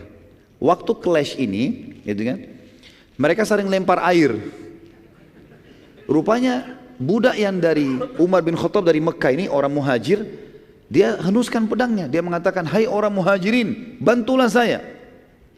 Orang Ansar dengar itu, henuskan pedangnya. Hai orang Ansar, bantulah saya. Terkumpul di belakangnya budaknya Umar dari Mekah ini, orang-orang muhajirin, terkumpul orang Ansar. Dan ini orang baru pulang dari perang. Apa saja bisa memicu peperangan gitu kan. Dua orang ini, dua kubu sudah mau perang. Ada orang yang melapor kepada Rasulullah, ya Rasulullah begini kejadiannya. Maka Nabi SAW datang. Nabi mengatakan, apakah masih ada dakwah jahiliyah di antara kalian? Fanatisme rasis begini, sementara saya berada di tengah-tengah kalian. Kok masih ada yang mengatakan begini dan begitu? Karena ini mau perang ini. Tinggalkan karena ini membinasakan kalian. Berhenti, bubar semua. Abdullah bin Abi Salul, kepala munafikin, dia kan termasuk tokohnya suku Khazraj. Ada suku Arab Madinah dari Ansar ini dan suku Khazraj. Dia salah satu tokohnya. Waktu dia dengar, dia bilang, apakah muhajirin sudah kerjakan itu buat kami? Pasti nanti kalianlah yang telah membuat ini sampai mereka bisa masuk ke dalam pasukan kita, masuk di kota Madinah. Kalian yang terima mereka. Mestinya nggak usah diterima tuh muhajirin masuk ke Madinah. Nggak perlu kita bertemu sama mereka. Seperti itulah kurang lebih bahasanya. Maka pada saat itu teman-teman sekalian tersebar isu, kalau mereka tiba di Madinah, kata Abdullah munafik ini, kalau mereka tiba di Madinah kita akan usir. Bukan cuma orang-orang Mekah, termasuk Nabi Muhammad SAW kita akan usir. Seperti itu. Nanti kita bacakan dalam surah Al-Munafikun, turun ayat menjelaskan masalah itu. Yang jelas teman-teman sekalian, rupanya waktu kejadian ini, Abdullah ini, ya, si munafik, merasa terpukul karena tidak jadi peperangan dan dipisah, gitu kan? Waktu dia lihat Aisyah datang dengan Safwan, dia sebarin berita tadi isu. Karena tadi gosip yang pertama nggak berhasil, perang nggak jadi. Sekarang dia mau buat yang kedua ini. Kita langsung pindah ke kisah tadi. Maka Abdullah si anak meletakkan pedang di atas lehernya, di leher ayah, lalu ayah mengatakan, ada apa wahai Abdullah? Apa kau sudah mulai durhaka dengan orang tuamu? Kata Abdullah anaknya, demi Allah kau tidak akan pernah lewat hai ayahku sampai diizinkan oleh Rasulullah SAW. Rasulullah izinkan saya lewatkan, kalau enggak saya akan bunuh kamu. Kata ayahnya, kau durhaka. Dia mau coba bergerak. Betul-betul si Abdullah ini terkenal mahir dalam memainkan pedang. Dia coba menetakkan dan serius. Ini kalau ditarik bisa terluka lehernya ayahnya. Dia lihat anaknya serius, dia mengatakan baiklah. Dia tidak bergerak. Dilapor kepada Nabi SAW. Ini beritanya begini nih. Nabi SAW bilang, sampaikan kepada Abdullah si anak, izinkan ayahnya untuk masuk Madinah. Ringkas cerita sudah selesai ini teman-teman sekalian. Masuklah ke Madinah. Kata Aisyah radhiyallahu anha, saya melihat beberapa hari perilaku Nabi SAW berubah. Enggak seperti biasanya. Biasanya Nabi SAW itu suka bercanda, kalau saya sakit ditanya, ini enggak ada sama sekali. Nabi bicara seperlunya saja. Kata Aisyah, lalu kemudian saya pun ya berkata kepada Nabi SAW, ya Rasulullah, kalau anda tidak punya hajat dengan saya, izinkan saya ke rumah orang tua saya. Ini termasuk adab dalam rumah tangga teman-teman sekalian. Bagaimana Aisyah radhiyallahu anha pada saat suaminya berubah sikap, tidak langsung spontan, ya marah-marah, ya segala macam, atau menuduh suaminya segala macam, tidak. Aisyah dengan tenang, tapi dia lihat ada perilaku yang berubah, dia mengatakan, ya Rasulullah, kalau anda tidak punya hajat dengan saya, izinkan saya pulang ke rumah orang tua saya. Ada sampai ada punya hajat baru saya datang. Nabi SAW mengatakan, baiklah, diantarlah ke rumah Abu Bakar. Ya. Pada saat itu teman-teman sekalian, waktu diantar pulang ke rumah, Aisyah mengatakan selama 2 minggu, ya, 2 minggu atau 3 minggu dari kejadian, Aisyah mengatakan saya tidak tahu apa-apa nih, tidak tahu berita apa-apa. Di Madinah sudah hangat nih informasinya. Dan pada saat itu teman-teman sekalian, wahyu terputus dari langit, nggak ada informasi yang sampai, nggak ada yang turun informasi. Gimana ini sekarang? Siapa yang melakukan, siapa yang begini, dari mana, siapa yang salah, nggak ada wahyu. Biasanya wahyu langsung turun, ada kasus langsung wahyu turun ingatkan gitu. Maka Nabi SAW pada saat itu juga Aisyah lagi tidak ada, lagi di rumah ayahnya. Beliau terus mengumpulkan informasi, nunggu wahyu dari langit, berdoa sama Allah, ikhtiar, belum ada berita. Akhirnya Nabi SAW setelah sebulan dari kejadian itu, sebulan penuh nggak ada wahyu. Maka Nabi SAW naik di atas mimbar, lalu beliau berkata kepada para sahabatnya setelah tahmid dan salawat, kenapa ya ada yang menyakiti aku di keluargaku dengan berita bohong dan juga menuduh salah satu sahabatku, maksudnya Safwan. Nabi tidak sebut Aisyah, tidak sebut Safwan, ya kan? Nabi cuma mengatakan kenapa ada orang menyakitiku di keluargaku, maksudnya nuduh-nuduh sembarangan. Sementara aku tidak tahu dari keluargaku kecuali kebaikan, orang-orang salehah semua ini. Dan ada yang menyakitiku di salah satu sahabatku yang aku tidak tahu kecuali kebaikan darinya, dan dia tidak pernah masuk ke rumahku kecuali bersamaku. Berdirilah satu orang dari suku Aus. Saya sudah bilang Ansar di Madinah ada Aus dan Khazraj. Suku Aus berdiri mengatakan, wahai Rasulullah, kami tahu siapa yang anda maksudkan itu. Abdullah bin Abi Salul dari suku Khazraj. Kami tahu siapa yang anda maksud, yang memfitnah keluarga anda ini. Perintahkan ya Rasulullah, kami akan tebas lehernya. Sudah selesai. Ini orang penyebar fitnah, kita habisin saja. Kebetulan Abdullah bin Ubay bin Salul, pemimpin munafik dari suku Khazraj, suku yang satunya. Dan Aus dan Khazraj dulu sebelum Islam sering berperang, sering berperang. Maka berdiri Sa'ad ibn Ubadah, kebetulan Sa'ad ibn Ubadah dari suku Khazraj.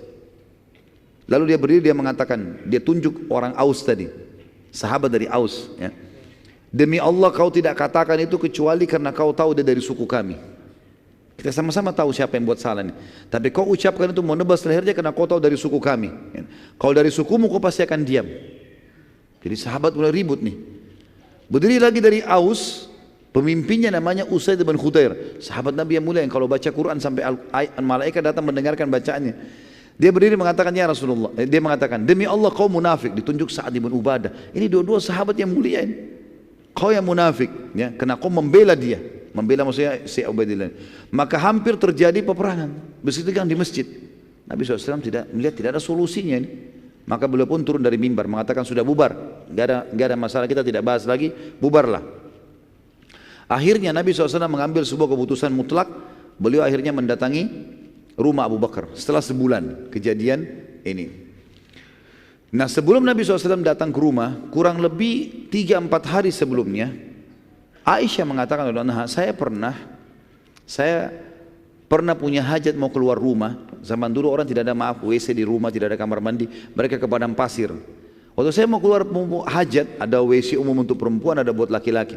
Saya mau ke tempat umum, ternyata ibunya Muslih bin Abi Muslih, sepupunya Abu Bakar yang tadi kita ceritakan diputuskan nafkahnya itu lewat, dan dia tahu kalau anaknya ini Muslim yang menyebarkan isu, yang menyebarkan berita yang tentang fitnahnya Aisyah. Maka ibunya Muslim gemetar lewat di sebelahnya Aisyah. Aisyah sambil santai jalan. Kemudian tiba-tiba pada saat dia keinjak kain bajunya ibunya Muslim, pas dia mau jatuh dia mengatakan, habislah hidupnya Muslim. Seperti itulah bahasanya. Kata Aisyah, kenapa anda mendoakan anak anda buruk? Kata ibunya Muslim, apa anda tidak tahu hai Aisyah apa yang Muslim sudah katakan tentang anda? Kata Aisyah, tidak, saya enggak tahu sama sekali, saya enggak ngerti apa-apa. Akhirnya ibunya Muslim ceritakan, telah tersebar berita waktu kau diunta sama Safwan, kau datang di pasukan katanya kau berzina dan panjang lebar diceritain. Kata Aisyah, pada saat itu hajat saya hilang, udah enggak ada keinginan lagi mau ke WC, mau kan enggak ada lagi, karena selama ini enggak tahu beritanya kan, enggak tahu. Dia bilang, saya pun pulang ke rumah, yang saya kerjakan cuma menangis. Selama berapa hari itu menangis terus, udah nggak bisa ngomong apa-apa. Terasa tulang-tulang saya lemah, saya terasa jadi fitnah besar ya, gitu. Maka sampai datanglah Nabi SAW ke rumah Aisyah setelah mengumpulkan dari sahabat di masjid. Lalu setelah ketemu Abu Bakar, ketemu dengan mertua istri Abu Bakar, mertua beliau SAW, beliau datang kepada Aisyah sambil mengatakan kalimat santun, wahai Aisyah, kalau seandainya benar kau melakukannya, ya, sampai kau betul-betul melakukan itu perbuatan yang haram itu, bertobatlah kepada Allah, karena Allah Maha Pengampun. Karena Nabi SAW tidak punya informasi.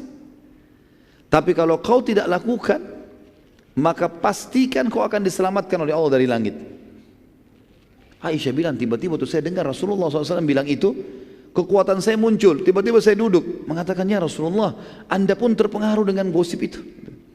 Berita itu juga membuat Anda terpengaruh. Nabi SAW diam, karena tidak ada wahyu. Nabi kan juga bukan menuduh, Nabi bilang, kalau kau salah, taubat.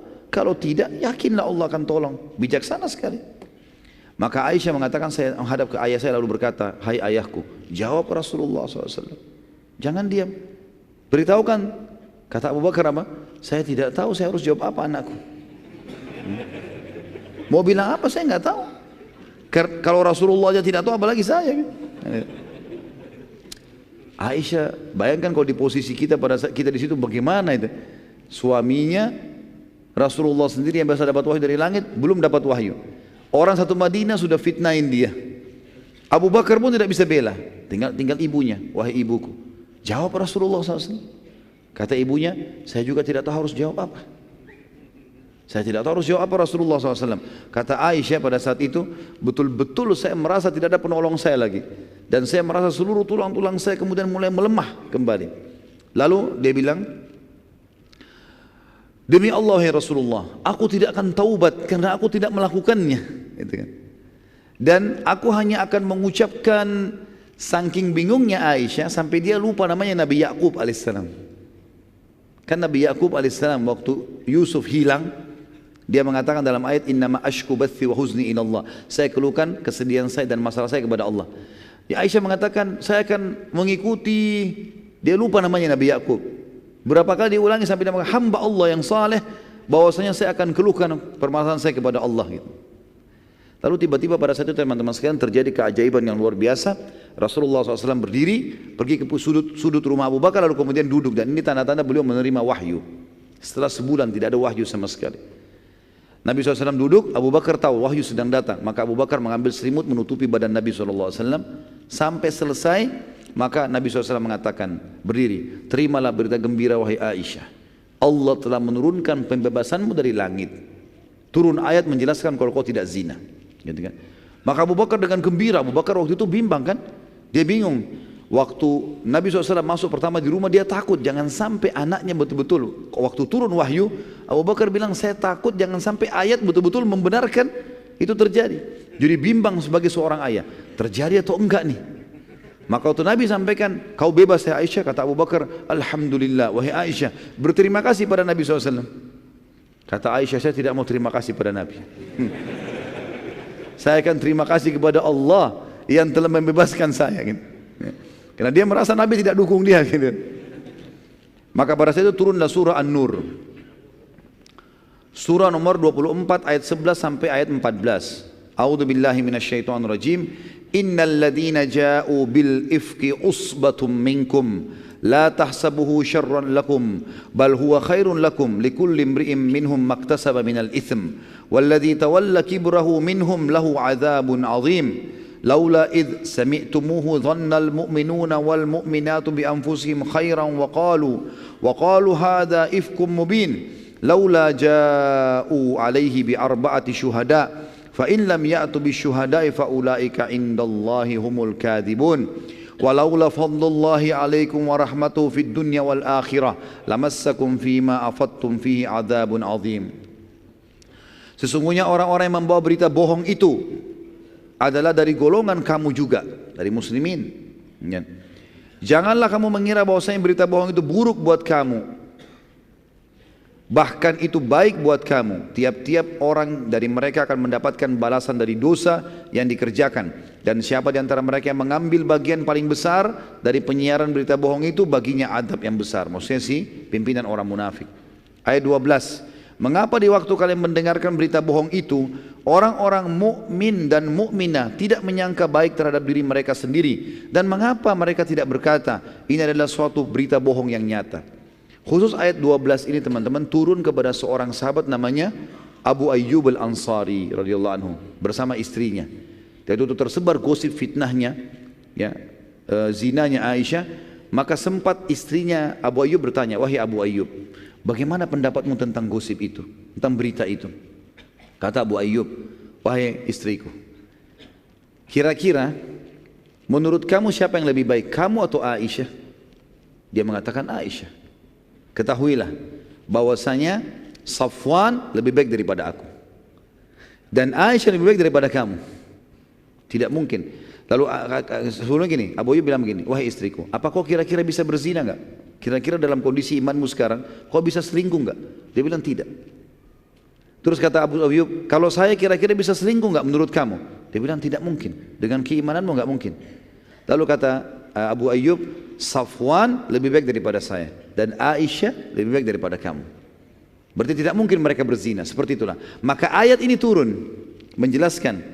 Kata Allah SWT, mengapa di waktu ya mendengar berita bohong itu orang-orang mukmin dan mukminah tidak bersangka baik pada diri mereka sendiri dan kenapa mereka tidak berkata ini adalah suatu berita bohong yang nyata.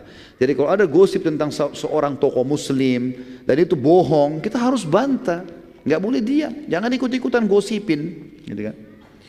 Ayat 13, mengapa mereka yang menuduh itu tidak mendatangkan 4 orang saksi? Yang mengatakan Aisyah zina sama Safwan, datangkan 4 orang saksi. Harus, syaratnya dalam Islam kalau orang menuduh orang zina harus 4 orang saksi, 4-4-nya menyaksikan tempat yang sama, baju yang sama, waktu yang sama. Kalau yang satu lihat pagi, yang satu lihat malam, nggak jadi. Yang bawa jadi saksi kalau cuma 3 orang atau 2 orang dicambuk mereka. Nggak bisa, harus 4 saksi. Oleh karena itu, mereka tidak mendatangkan, oleh karena mereka tidak datangkan saksi, maka mereka di sisi Allah adalah pendusta. Ayat 14, sekiranya tidak ada karunia Allah dan rahmatnya kepada kaum semua, kepada kamu semua di dunia dan di akhirat, niscaya kalian akan ditimpa azab yang besar karena pembicaraan tentang berita bohong itu. Izinkan saya teman-teman tutup dengan yang terakhir karena kita akan saya usahakan malam ini selesaikan suku-suku yang menyerang Madinah ini dan kita akan masuk insya Allah pertemuan bulan depan di perang Khandak ya, karena tinggal satu lagi dan ini cuma pendek saja, perang Badar kecil ya. Tentu tadi kisah Ifk sudah selesai, alhamdulillah sudah selesai dan ini pembebasan Aisyah radhiyallahu anha dari langit ketujuh ya, tentang bebasnya beliau dari zina dan ada beberapa orang sahabat ya yang sempat menyebarkan gosip dan dicambuk, termasuk Muslim bin Abi Muslih, sepupunya ya Abu Bakar, kemudian juga ada Hamna binti Jahash, iparnya Nabi SAW, perempuan ini, saudaranya Zainab binti Jahash, ini juga dihukum, dicambuk karena menyebarin gosip gitu kan. Sementara Abdullah bin Abi Salul selamat dari cambukan karena dia tidak sebutkan zina. Dia kan mengatakan mana ada laki-laki dan perempuan lalu tidak terjadi, begitu saja. Nah, ini punya keterampilan dia dalam menipu. Ternyata orang-orang yang bumbuin yang sebarin, oh zina sampai ke zina. Dan ingat teman-teman, menitipkan kata-kata pada orang pasti bertambah. Dalam pepatah bahasa Arab dikatakan, kalau kau titipkan emas pada orang pastikan tidak bertambah, tapi kalau kau titip kata-kata pasti bertambah. Kalau emas ini 10 gram ya, 10 gram begitu terus. Nggak mungkin dia mau sedekah tambah. Kalau dia kurangin mungkin. Tapi kalau kata-kata itu ditambah semua, bumbunya banyak. Jadi kalau antum lagi nyampaikan sesuatu jangan bilang, jangan sampaikan orang ya. Pasti disampaikan nanti. Kurang lebih seperti itulah. Yang jelas yang terakhir teman-teman sekalian adalah perang Badar kecil atau perang Badar akhir di bakasan lain. Abu Sufyan sempat menantang Nabi SAW untuk bertemu di Badar di bulan Sya'ban tahun 7 Hijriah. Di bulan tadi kan tahun 5 terakhir ya. Tahun 7 Hijriah. Sebagian ulama mengatakan ini terjadi tahun 5 Hijriah. Bulan Sya'ban tahun 5 Hijriah gitu kan. Karena memang tadi masih tahun 5 kurang lebih kejadian yang benar tahun 5, maaf, jangan usah tulis tahun 7 ya, tahun 5 Hijriah. Ini juga akan saya edit tulisan ini karena memang ini terjadi sebelum Khandak, sementara Khandak terjadi tahun 5 Hijriah. Abu Sufyan sempat menantang Nabi SAW untuk bertemu lagi di Badar pada bulan Sya'ban tahun 5 Hijriah. Dan Nabi SAW mengiyakan tantangan itu. Dan Nabi SAW menepati janji dan tepatnya bulan Sya'ban tahun 5 Hijriah.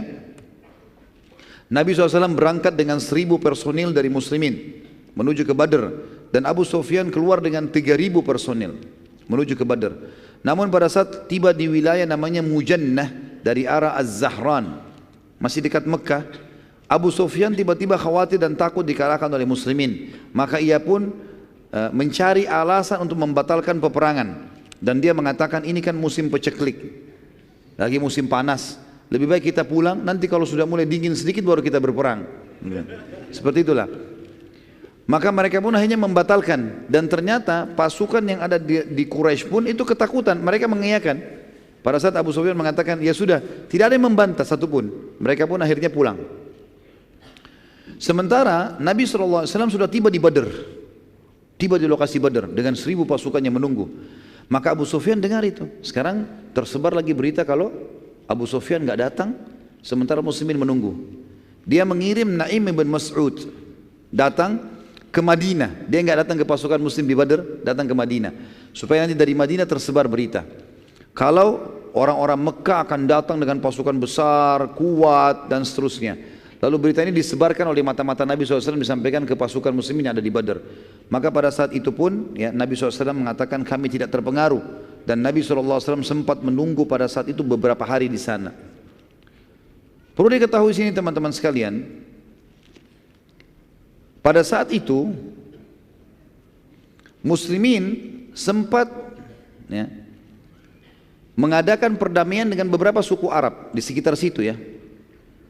Di sekitar, termasuk ada satu orang namanya Makhshi bin Amr ad-Dumri. Ini suku Dumrah. Ini kalau kita review kembali sedikit, sekitar setengah menit saja, kejadian Badr. Waktu Abu Sufyan mau lewat ya, setiap kali kafilahnya lewat, bukan Abu Sufyan, setiap kafilah Quraisy mau lewat dan ditahan oleh Nabi awal hijrah, tahun-tahun pertama hijrah sebelum perang Badr, selalu suku ini ikut campur, mengatakan, hai Muhammad, tidak boleh perang di wilayahku, tidak boleh perang di wilayahku. Ini orangnya nih, namanya dia Makhshi bin Amr ad-Dumari, dari suku Dumrah ya. Waktu dia lihat Nabi SAW ada di situ, ada di Badr, dan orang-orang Quraisy tidak datang, maka dia mau menunjukkan kalau dia adalah orang yang kuat gitu kan. Maka dia mengatakan, hai Muhammad, kenapa kau harus datang ke wilayahku, dan kenapa harus ada peperangan gitu. Kata Nabi SAW, ini adalah hak kami. Tantangan Quraisy datang, maka kami menjawabnya gitu kan. Maka dia mengatakan, kalau begitu kau akan berhadapan denganku. Kata Nabi SAW, baiklah, kalau kau ucapkan kalimat itu, kami pasti ya, akan mencabut kesepakatan damai denganmu. Maka Nabi SAW suruh para sahabat bertakbir di pasukan. Mendengar itu, maka ternyata tiba-tiba jadi cuit nih si Makhshi. Ciut dia, nggak mau. Dia mengatakan, tidak hai Muhammad, saya tidak akan batalkan kesepakatan kita dan saya tetap saja dalam perdamaian gitu kan. Maka setelah itu Nabi SAW pun kembali ke Madinah tanpa ada peperangan Badr, tanpa Badr kecil, maksudnya Badr kedua, dan juga tanpa ada peperangan dengan suku Dumrah. Allahu a'lam. Ini akhir bahasan kita tentang upaya-upaya suku-suku Arab yang akan menyerang Madinah dan bagaimana Nabi SAW membatalkan semua itu. Dan juga kita akan masuk insya Allah pertemuan akan datang perang Khandaq, ya, perang yang mulia di mana Nabi SAW diserang oleh orang-orang Jazirah Arab juga kembali menyerang, ya, dan itu akan terhenti setelah nanti pembebasan kota Mekah. Semoga saja majelis kita diberkahi oleh Sang Pencipta Allah dan dijadikan sebagai tambahan amal kita pada hari kiamat. Dan semoga saja seluruh amal yang pernah kita kerjakan dan akan kita kerjakan sampai menjelang ajal datang nanti semuanya diterima dengan kemahamurahannya. Dan semoga semua dosa yang pernah kita kerjakan sekecil sampai sebesar apapun semuanya dimaafkan dengan kemahamurahannya. Dan semoga Indonesia menjadi negara yang damai, tentram, seluruh muslimin bersatu di bawah ukhuwah Islamiyah, dan juga mereka kembali dalam ibadah kepada Al-Quran dan Sunnah. Dan semoga kita dikaruniai semuanya pemimpin muslim yang adil, kembali kepada Al-Quran dan Sunnah dalam ibadah dan dalam muamalah mereka.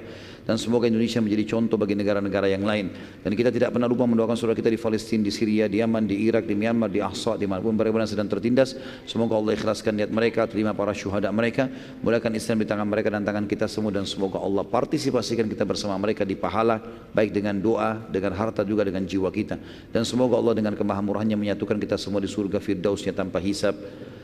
Sebagaimana yang selalu kita di majlis ilmu yang mulia ini. Kalau ada benar dari Allah, kalau saudara saya mohon dimaafkan. Subhanakallahumma wa bihamdika asyhadu an la ilaha illa anta astaghfiruka wa atubu ilaik. Wassalamualaikum warahmatullahi wabarakatuh.